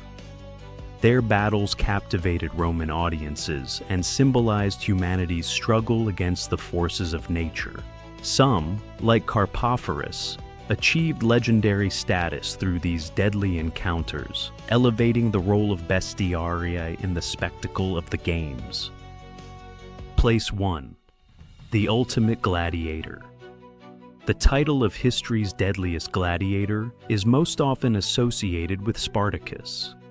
More than a fighter, he became a symbol of rebellion and hope. His leadership during the Third Servile War and his victories against Roman forces transformed him into a legend. Spartacus inspired thousands to challenge Rome's power, proving that even the mightiest empire could be defied. His legacy extends far beyond the arena. He represents freedom, resistance, and the enduring human desire to break free from oppression. Conclusion. Today we explored the brutal and fascinating world of Rome's deadliest gladiators. From Spartacus's legendary revolt to the tactical brilliance of fighters like Flamma, Priscus, and Oenomaus, these warriors demonstrated extraordinary courage and skill. We also saw the unique role of the bestiarii, whose battles against wild beasts added another layer of danger and spectacle to the games. These gladiators were more than entertainers. They were symbols of strength, resilience, and the human will to survive. If you enjoyed this journey into ancient Rome, consider subscribing for more historical explorations. Like and share this video, and explore our related content for more captivating stories from history. Thank you for watching, and we'll see you in the next adventure. What makes an army truly legendary? Is it raw power, an undefeated record, or the kind of fear that spreads long before the battle even begins? In this compilation, we're bringing together the most powerful armies in history, the undefeated forces of the ancient world, and the elite units whose names alone terrified entire nations. From unstoppable war machines to warriors trained for absolute dominance, these are the armies that shaped history through strength, strategy, and fear. Get ready, because once these armies marched, the world was never the same again. The top 10 most powerful armies in history. Let's start our countdown at number 10 with an army that proves sometimes the most powerful forces come in the most unexpected packages. The Mongol Empire under Genghis Khan created the largest contiguous land empire in human history.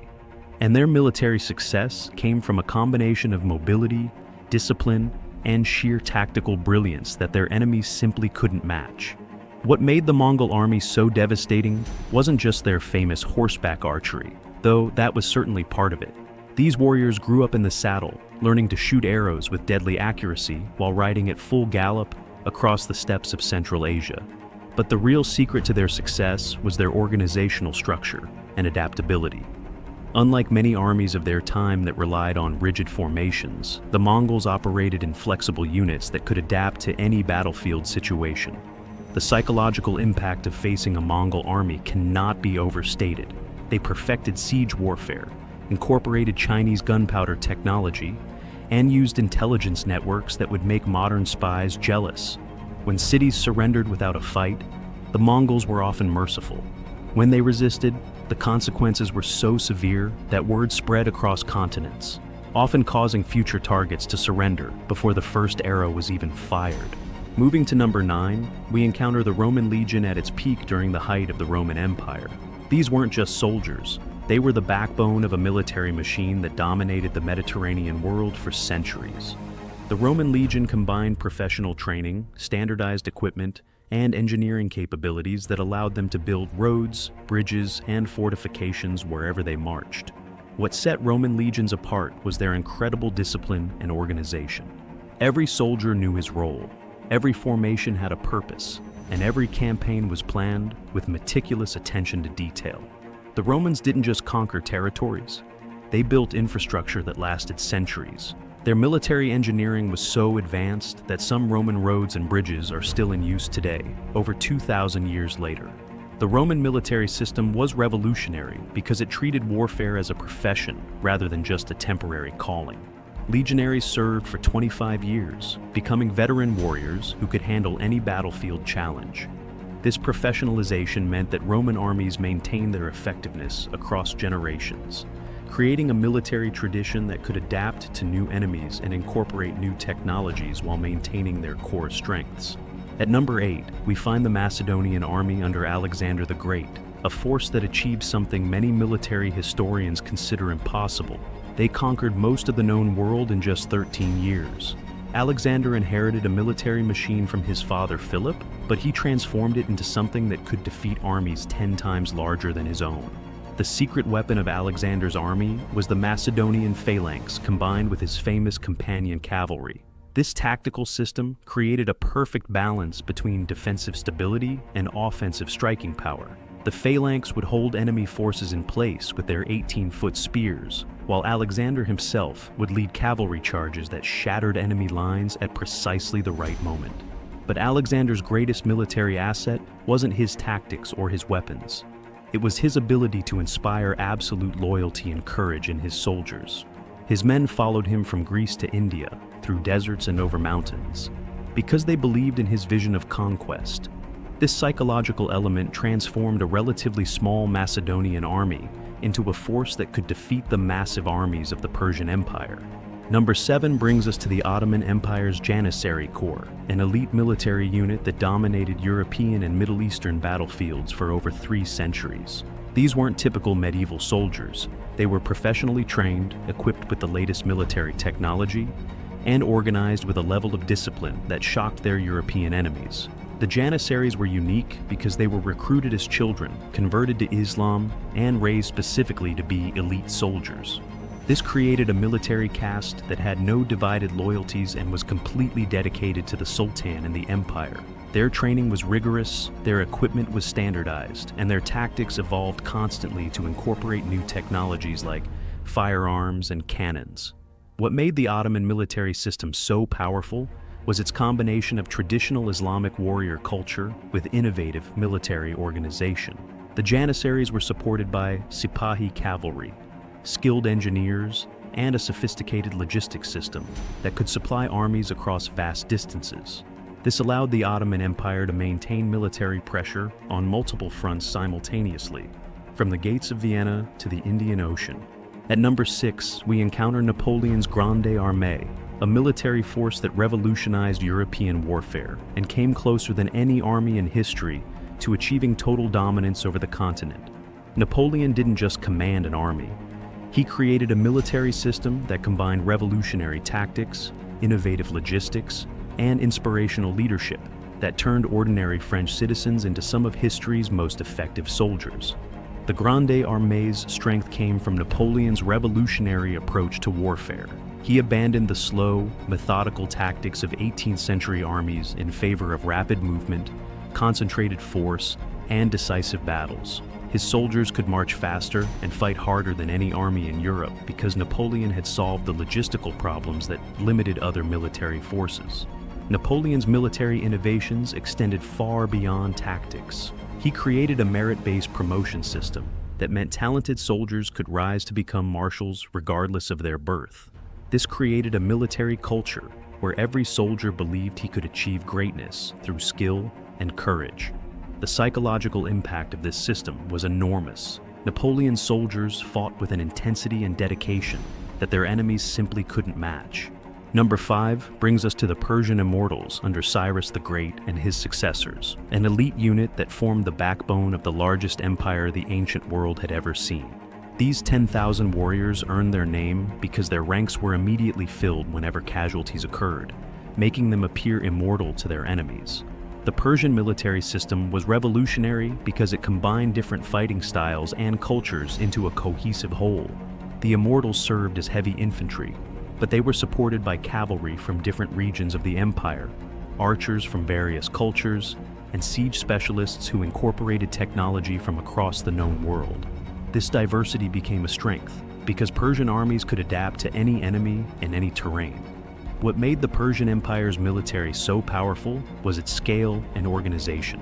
They could field armies of hundreds of thousands of soldiers, move them across thousands of miles, and supply them in the field for months at a time. The administrative and logistical capabilities required to maintain such forces were unprecedented in the ancient world and wouldn't be matched again for centuries. At number 4, we find the Spartan army, particularly the elite unit of 300 warriors who became legendary at Thermopylae. While Sparta's total military might was limited by their small population, the quality and effectiveness of their soldiers was unmatched in the ancient Greek world. Every Spartan male was trained from childhood to be a warrior, creating a military culture that prioritized honor, discipline, and tactical excellence above all else.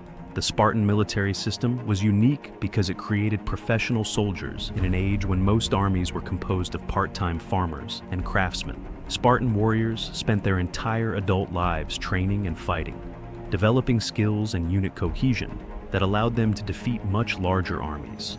Their famous phalanx formation was perfected through constant practice and real combat experience. But the Spartans' greatest military asset was their psychological impact on enemies. The reputation of Spartan warriors was so fearsome that opposing armies often lost battles before the fighting even began. This psychological warfare was as important as their actual combat skills, allowing a small city-state to dominate much larger neighbors for centuries. Number 3 brings us to the British Royal Navy during the Age of Sail, a military force that controlled the world's oceans for over 2 centuries and made the British Empire possible. This wasn't just a collection of ships. It was a complex military organization that combined advanced technology, professional seamanship, and innovative tactics to achieve naval supremacy that no other power could challenge. The Royal Navy's dominance came from their systematic approach to naval warfare. British ships were better built, their crews were better trained, and their officers were more experienced than any other navy in the world. The British invested in naval technology, created professional naval academies, and developed tactics that maximized their advantages in ship-to-ship combat. What made the Royal Navy truly powerful was its global reach and staying power. British naval bases stretched around the world, allowing their fleets to project power anywhere on the planet. This naval dominance protected British commerce, enabled their colonial expansion, and gave them the ability to blockade enemy ports while keeping their own supply lines secure. At number 2, we encountered the German Wehrmacht during the early years of World War II, a military machine that revolutionized modern warfare through their development and implementation of blitzkrieg tactics. In just 2 years, this army conquered most of Europe using revolutionary combined arms tactics that integrated tanks, aircraft, and motorized infantry into a coordinated assault system that their enemies couldn't counter. The Wehrmacht's success came from their innovative approach to military organization and tactics. They abandoned the static warfare that had dominated World War I in favor of rapid, concentrated attacks that could break through enemy lines and encircle entire armies before they could react. This required not just new technology, but new ways of thinking about warfare that emphasized speed, coordination, and decisive action. The psychological impact of Blitzkrieg was as important as its tactical effectiveness. Enemy armies that had never faced such coordinated, rapid attacks often collapsed, not because they were defeated in battle, but because their command structures couldn't cope with the speed and complexity of German operations. This psychological dimension multiplied the effectiveness of German forces far beyond their actual numerical strength. And finally, at number 1, we have the United States military during World War II, a military-industrial complex that demonstrated unprecedented capability to fight and win simultaneous campaigns across the Pacific and Atlantic Oceans while supplying allies around the world. This wasn't just about having the largest army or the most advanced technology. It was about creating a military system that could outproduce, outfight, and outlast any combination of enemies. The American military's greatest strength was its integration of industrial capacity with military capability. While other nations had to choose between producing weapons and maintaining civilian economies, the United States could do both simultaneously. American factories produced more aircraft, tanks, ships, and ammunition than the rest of the world combined, while still maintaining the highest standard of living in the world. But raw production capacity was only part of the equation. The American military developed innovative tactics, incorporated new technologies faster than their enemies, and demonstrated the ability to learn from defeats and improve their performance throughout the war. This adaptability, combined with enormous resources and excellent training, created a military force that could achieve victory regardless of the challenges they faced. The legacy of these 10 armies extends far beyond their military achievements. Each of these forces changed how warfare was conducted, influenced political development across entire continents, and left cultural impacts that continue to shape our world today. From Mongol administrative systems still used in modern governments to Roman engineering principles that guide contemporary construction, these military forces didn't just win battles. They created the foundations of modern civilization. Understanding these historical military forces gives us insight into how power, technology, and human organization can combine to create forces that seem almost unstoppable. But history also shows us that no military dominance lasts forever. Each of these armies eventually declined, was defeated, or transformed into something else entirely. What patterns do you see in these military forces? Which army do you think was truly the most powerful, and why?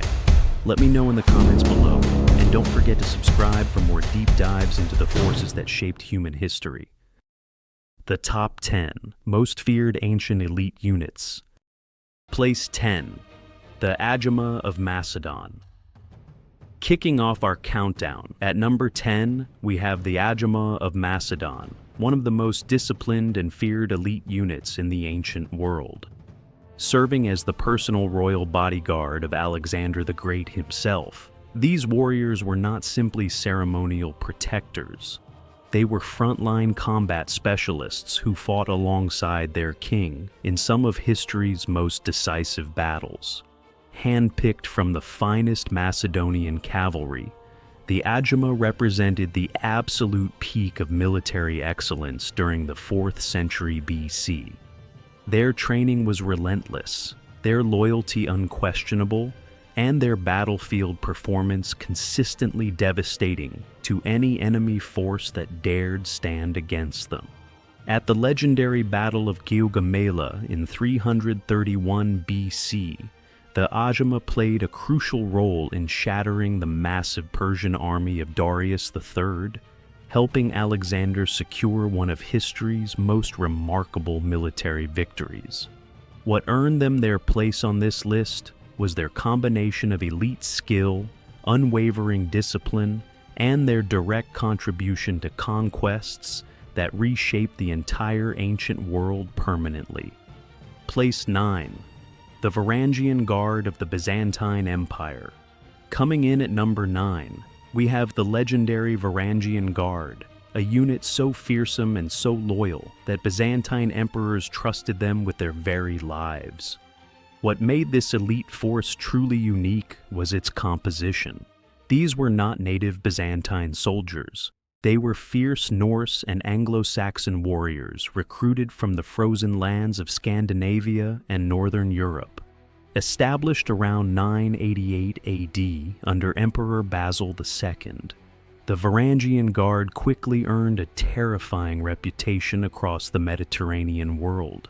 Armed with their iconic double-handed battle axes, these towering warriors were virtually unstoppable in close combat, and enemies across multiple campaigns learned that lesson the hard way.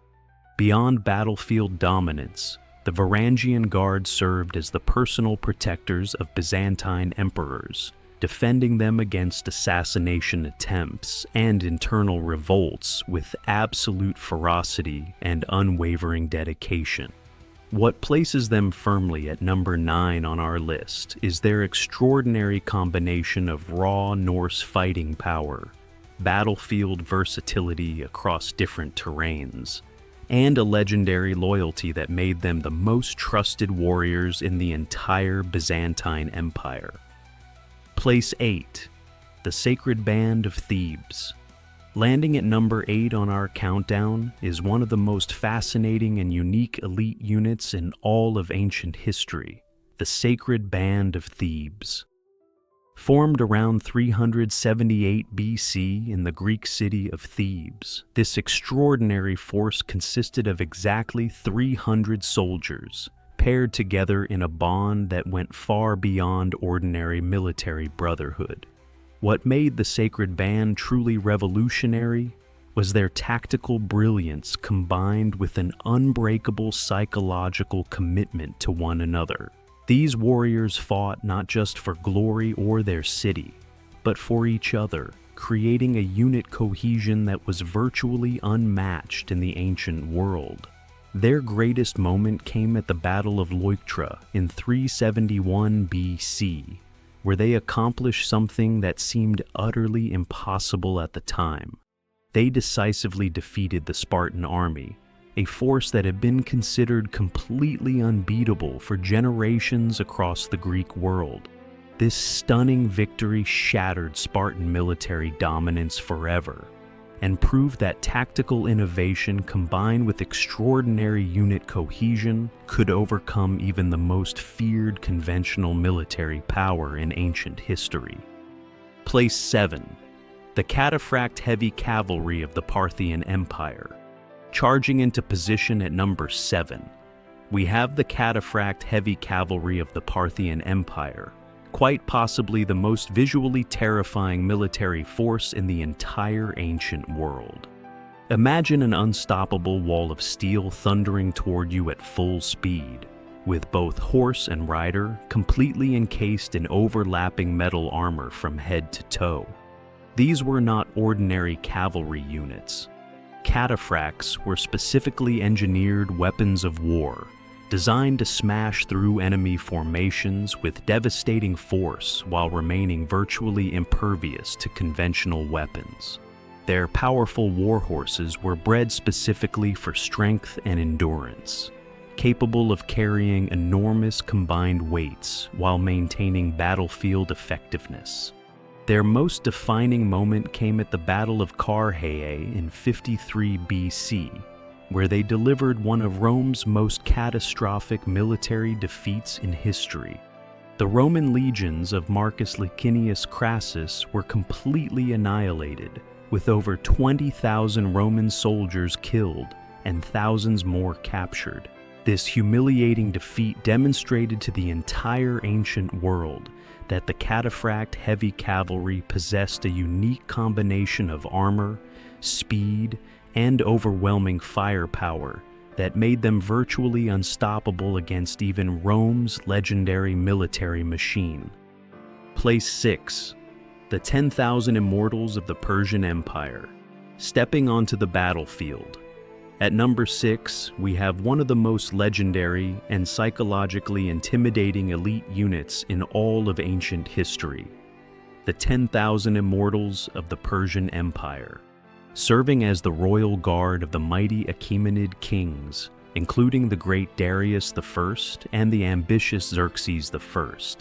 These warriors represented the absolute pinnacle of Persian military power. What gave the immortals their legendary and deeply unsettling name was their seemingly supernatural ability to maintain perfect numbers. Whenever a warrior fell in battle through death or injury, a replacement soldier immediately stepped forward, ensuring their ranks never visibly diminished. To enemy observers, this created the terrifying impression of a force that simply could not be destroyed. Their most famous engagement came during the invasion of Greece in 480 BC, where they faced the legendary 300 Spartans at the Battle of Thermopylae.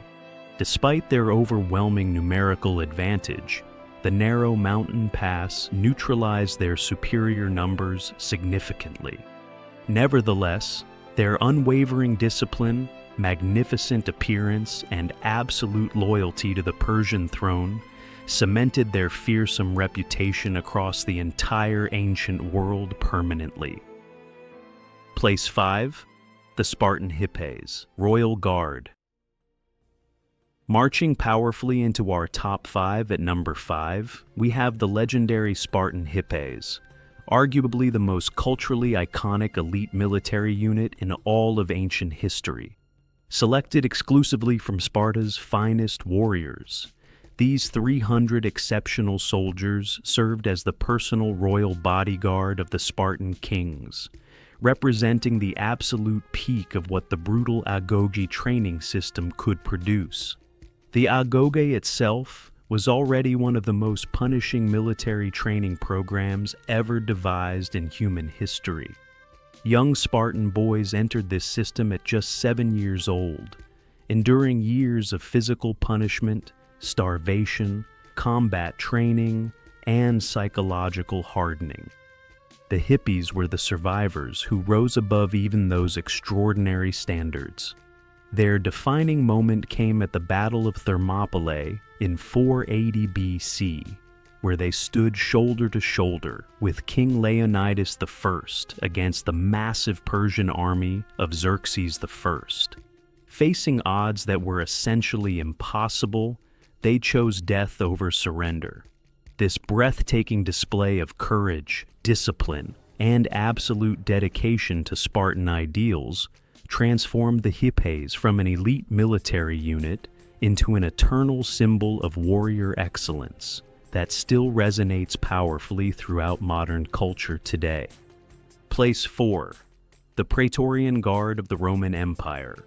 Arriving at number 4, we have a unit whose fearsome reputation extended far beyond the battlefield itself. The legendary Praetorian Guard of the Roman Empire. Established by the first Roman Emperor Augustus Caesar around 27 BC, the Praetorian Guard was originally conceived as the elite imperial bodyguard responsible for protecting Rome's most powerful rulers. However, what makes the Praetorian Guard truly unique among all ancient elite units is that they eventually became something far more dangerous than simple soldiers. They transformed into an unstoppable political force capable of making and destroying emperors at will, creating a power dynamic that kept even Rome's most powerful rulers living in constant fear. Their political influence reached truly staggering levels throughout Roman history.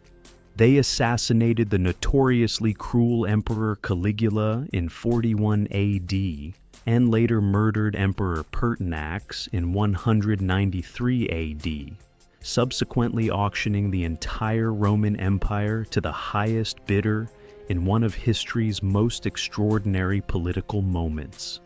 This terrifying combination of battlefield excellence, absolute proximity to power, and ruthless political ambition makes the Praetorian Guard one of the most uniquely feared elite units ever assembled in the ancient world. Place 3. The Companion Cavalry of Alexander the Great. Thundering into our top 3 at number 3, we have the magnificent companion cavalry of Alexander the Great, widely considered the most effective offensive cavalry force in the entire ancient world. Composed exclusively of Macedonian nobles who shared a deeply personal bond with Alexander himself, these elite horsemen were far more than just soldiers. They were the sharp cutting edge of the most successful military campaign in human history.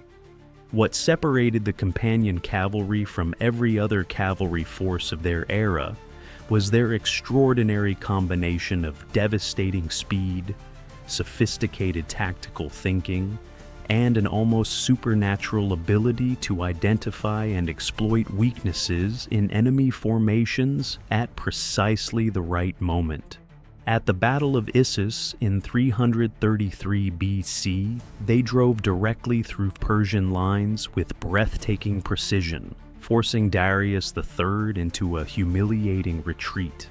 Then, at Gaugamela in 331 BC, they delivered the decisive blow that finally shattered the entire Persian Empire permanently. Their unwavering personal loyalty to Alexander, combined with their consistently brilliant battlefield execution across campaigns stretching from Macedonia all the way to India, makes the companion cavalry an absolutely deserving occupant of the number 3 position on our countdown. Place 2. The Janissaries of the Ottoman Empire. Storming into the number 2 position on our countdown, we have the ferocious and legendary Janissaries of the Ottoman Empire, one of the most revolutionary military forces ever assembled in the ancient and medieval world. Established in the 14th century under the visionary Sultan Murad I in the region of Anatolia, the Janissaries represented something completely unprecedented in military history. A professional standing army with unmatched discipline and devastating battlefield effectiveness. What made the Janissaries particularly extraordinary was their unique recruitment system.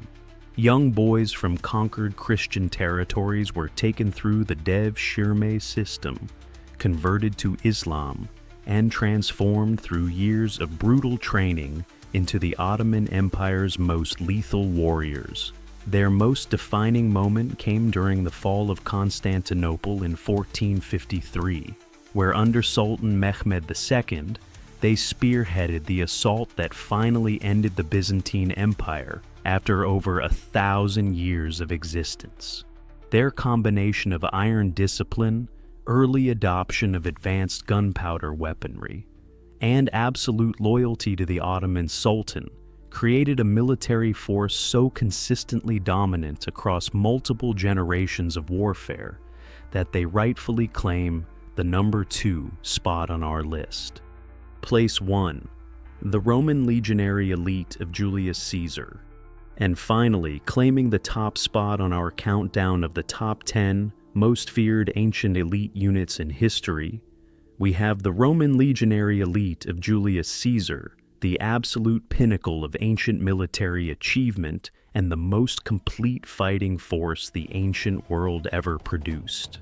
What elevated Caesar's legions above every other elite unit on this list was their extraordinary combination of superior individual combat training, revolutionary battlefield engineering, remarkable tactical flexibility, and an unbreakable collective discipline that allowed them to dominate virtually any military challenge they encountered across vastly different terrains and against wildly different enemies. Their defining achievement came during the legendary Gallic Wars from 58 to 50 BC, where Caesar's legions systematically conquered the entirety of Gaul, defeated powerful Germanic tribes, and even launched audacious expeditions into Britain, accomplishing military feats that seemed genuinely impossible to the outside world. What truly separates Caesar's legionaries from every other unit on this list is their unmatched adaptability.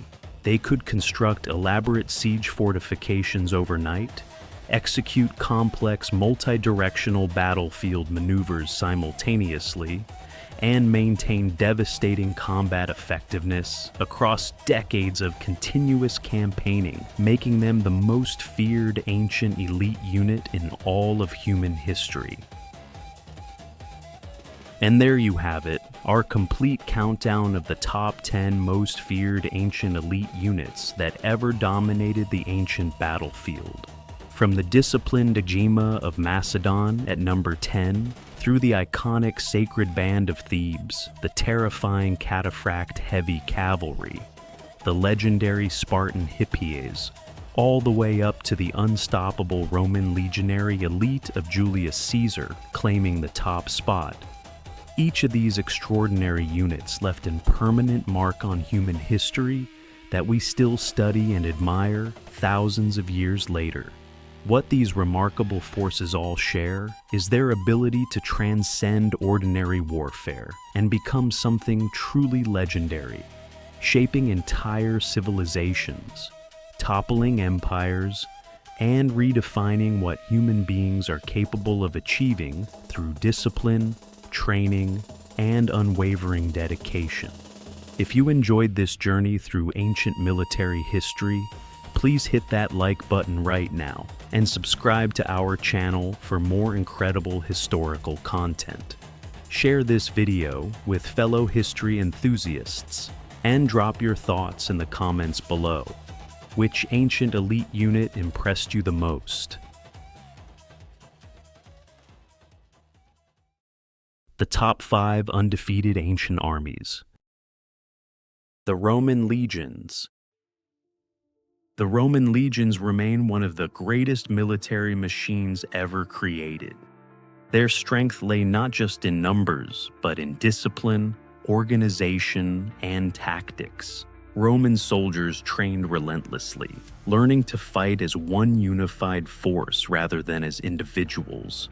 Their famous testudo, or tortoise formation, allowed them to advance under a shielded wall, protecting troops from arrows and projectiles while maintaining cohesion. Across centuries of warfare, Roman legions achieved decisive victories that reinforced their reputation for invincibility. Battles such as Alesia and Cannae demonstrated their ability to adapt under pressure, outmaneuver opponents, and maintain order even in chaotic combat. Every legionary knew his role, and the strength of the army came from its unity. The influence of the Roman legions extended far beyond their own era. Their methods of training, command structure, and battlefield organization became the foundation of military doctrine for centuries. Even modern armies still draw lessons from Roman strategy, proving that their legacy continues to shape warfare long after the empire itself fell. The Mongol Horde. In the 13th century, the Mongol horde emerged as a force unlike anything the world had seen. Under the leadership of Genghis Khan, the Mongols combined speed, discipline, and innovation to create an army built for total mobility. Their cavalry could travel vast distances at astonishing speed, striking without warning and disappearing before enemies could regroup. The Mongols mastered psychological warfare as well as battlefield tactics. Feigned retreats, sudden ambushes, and coordinated attacks kept opposing armies confused and demoralized. From China to the Middle East and into Eastern Europe, the Mongol horde swept across continents, building the largest contiguous empire in history. Throughout their campaigns, the Mongols remained largely undefeated, defeating empires that had stood for centuries. Beyond conquest, their empire facilitated trade and communication across the Silk Road, connecting cultures and economies. Their military brilliance reshaped global history and remains one of the most studied examples of strategic warfare. The Byzantine army. The Byzantine army was defined by endurance. As the eastern continuation of the Roman Empire, it inherited Roman military traditions and refined them over centuries of constant threat. The Byzantines focused heavily on defense, fortifying cities and using terrain, diplomacy, and intelligence as weapons just as important as swords. One of their most famous innovations was Greek fire, a terrifying incendiary weapon that burned even on water. It gave the Byzantines a decisive edge in naval warfare and sieges, protecting Constantinople from repeated invasions.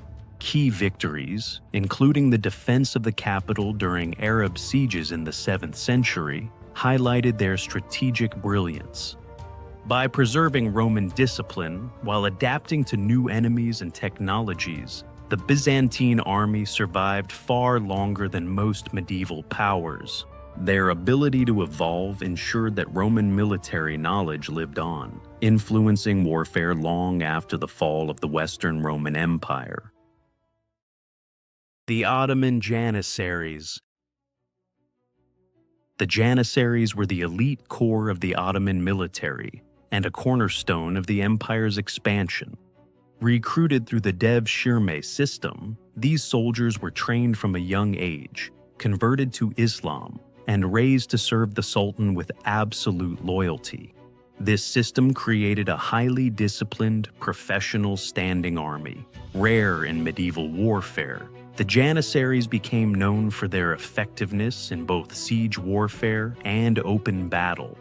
Their role in the capture of Constantinople in 1453 marked a historic turning point, ending the Byzantine Empire and establishing Ottoman dominance in the region.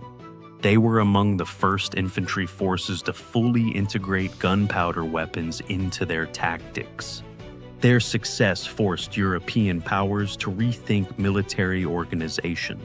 The Janissaries set the standard for professional infantry, influencing the development of modern standing armies. Their legacy remains one of discipline, innovation, and imperial strength.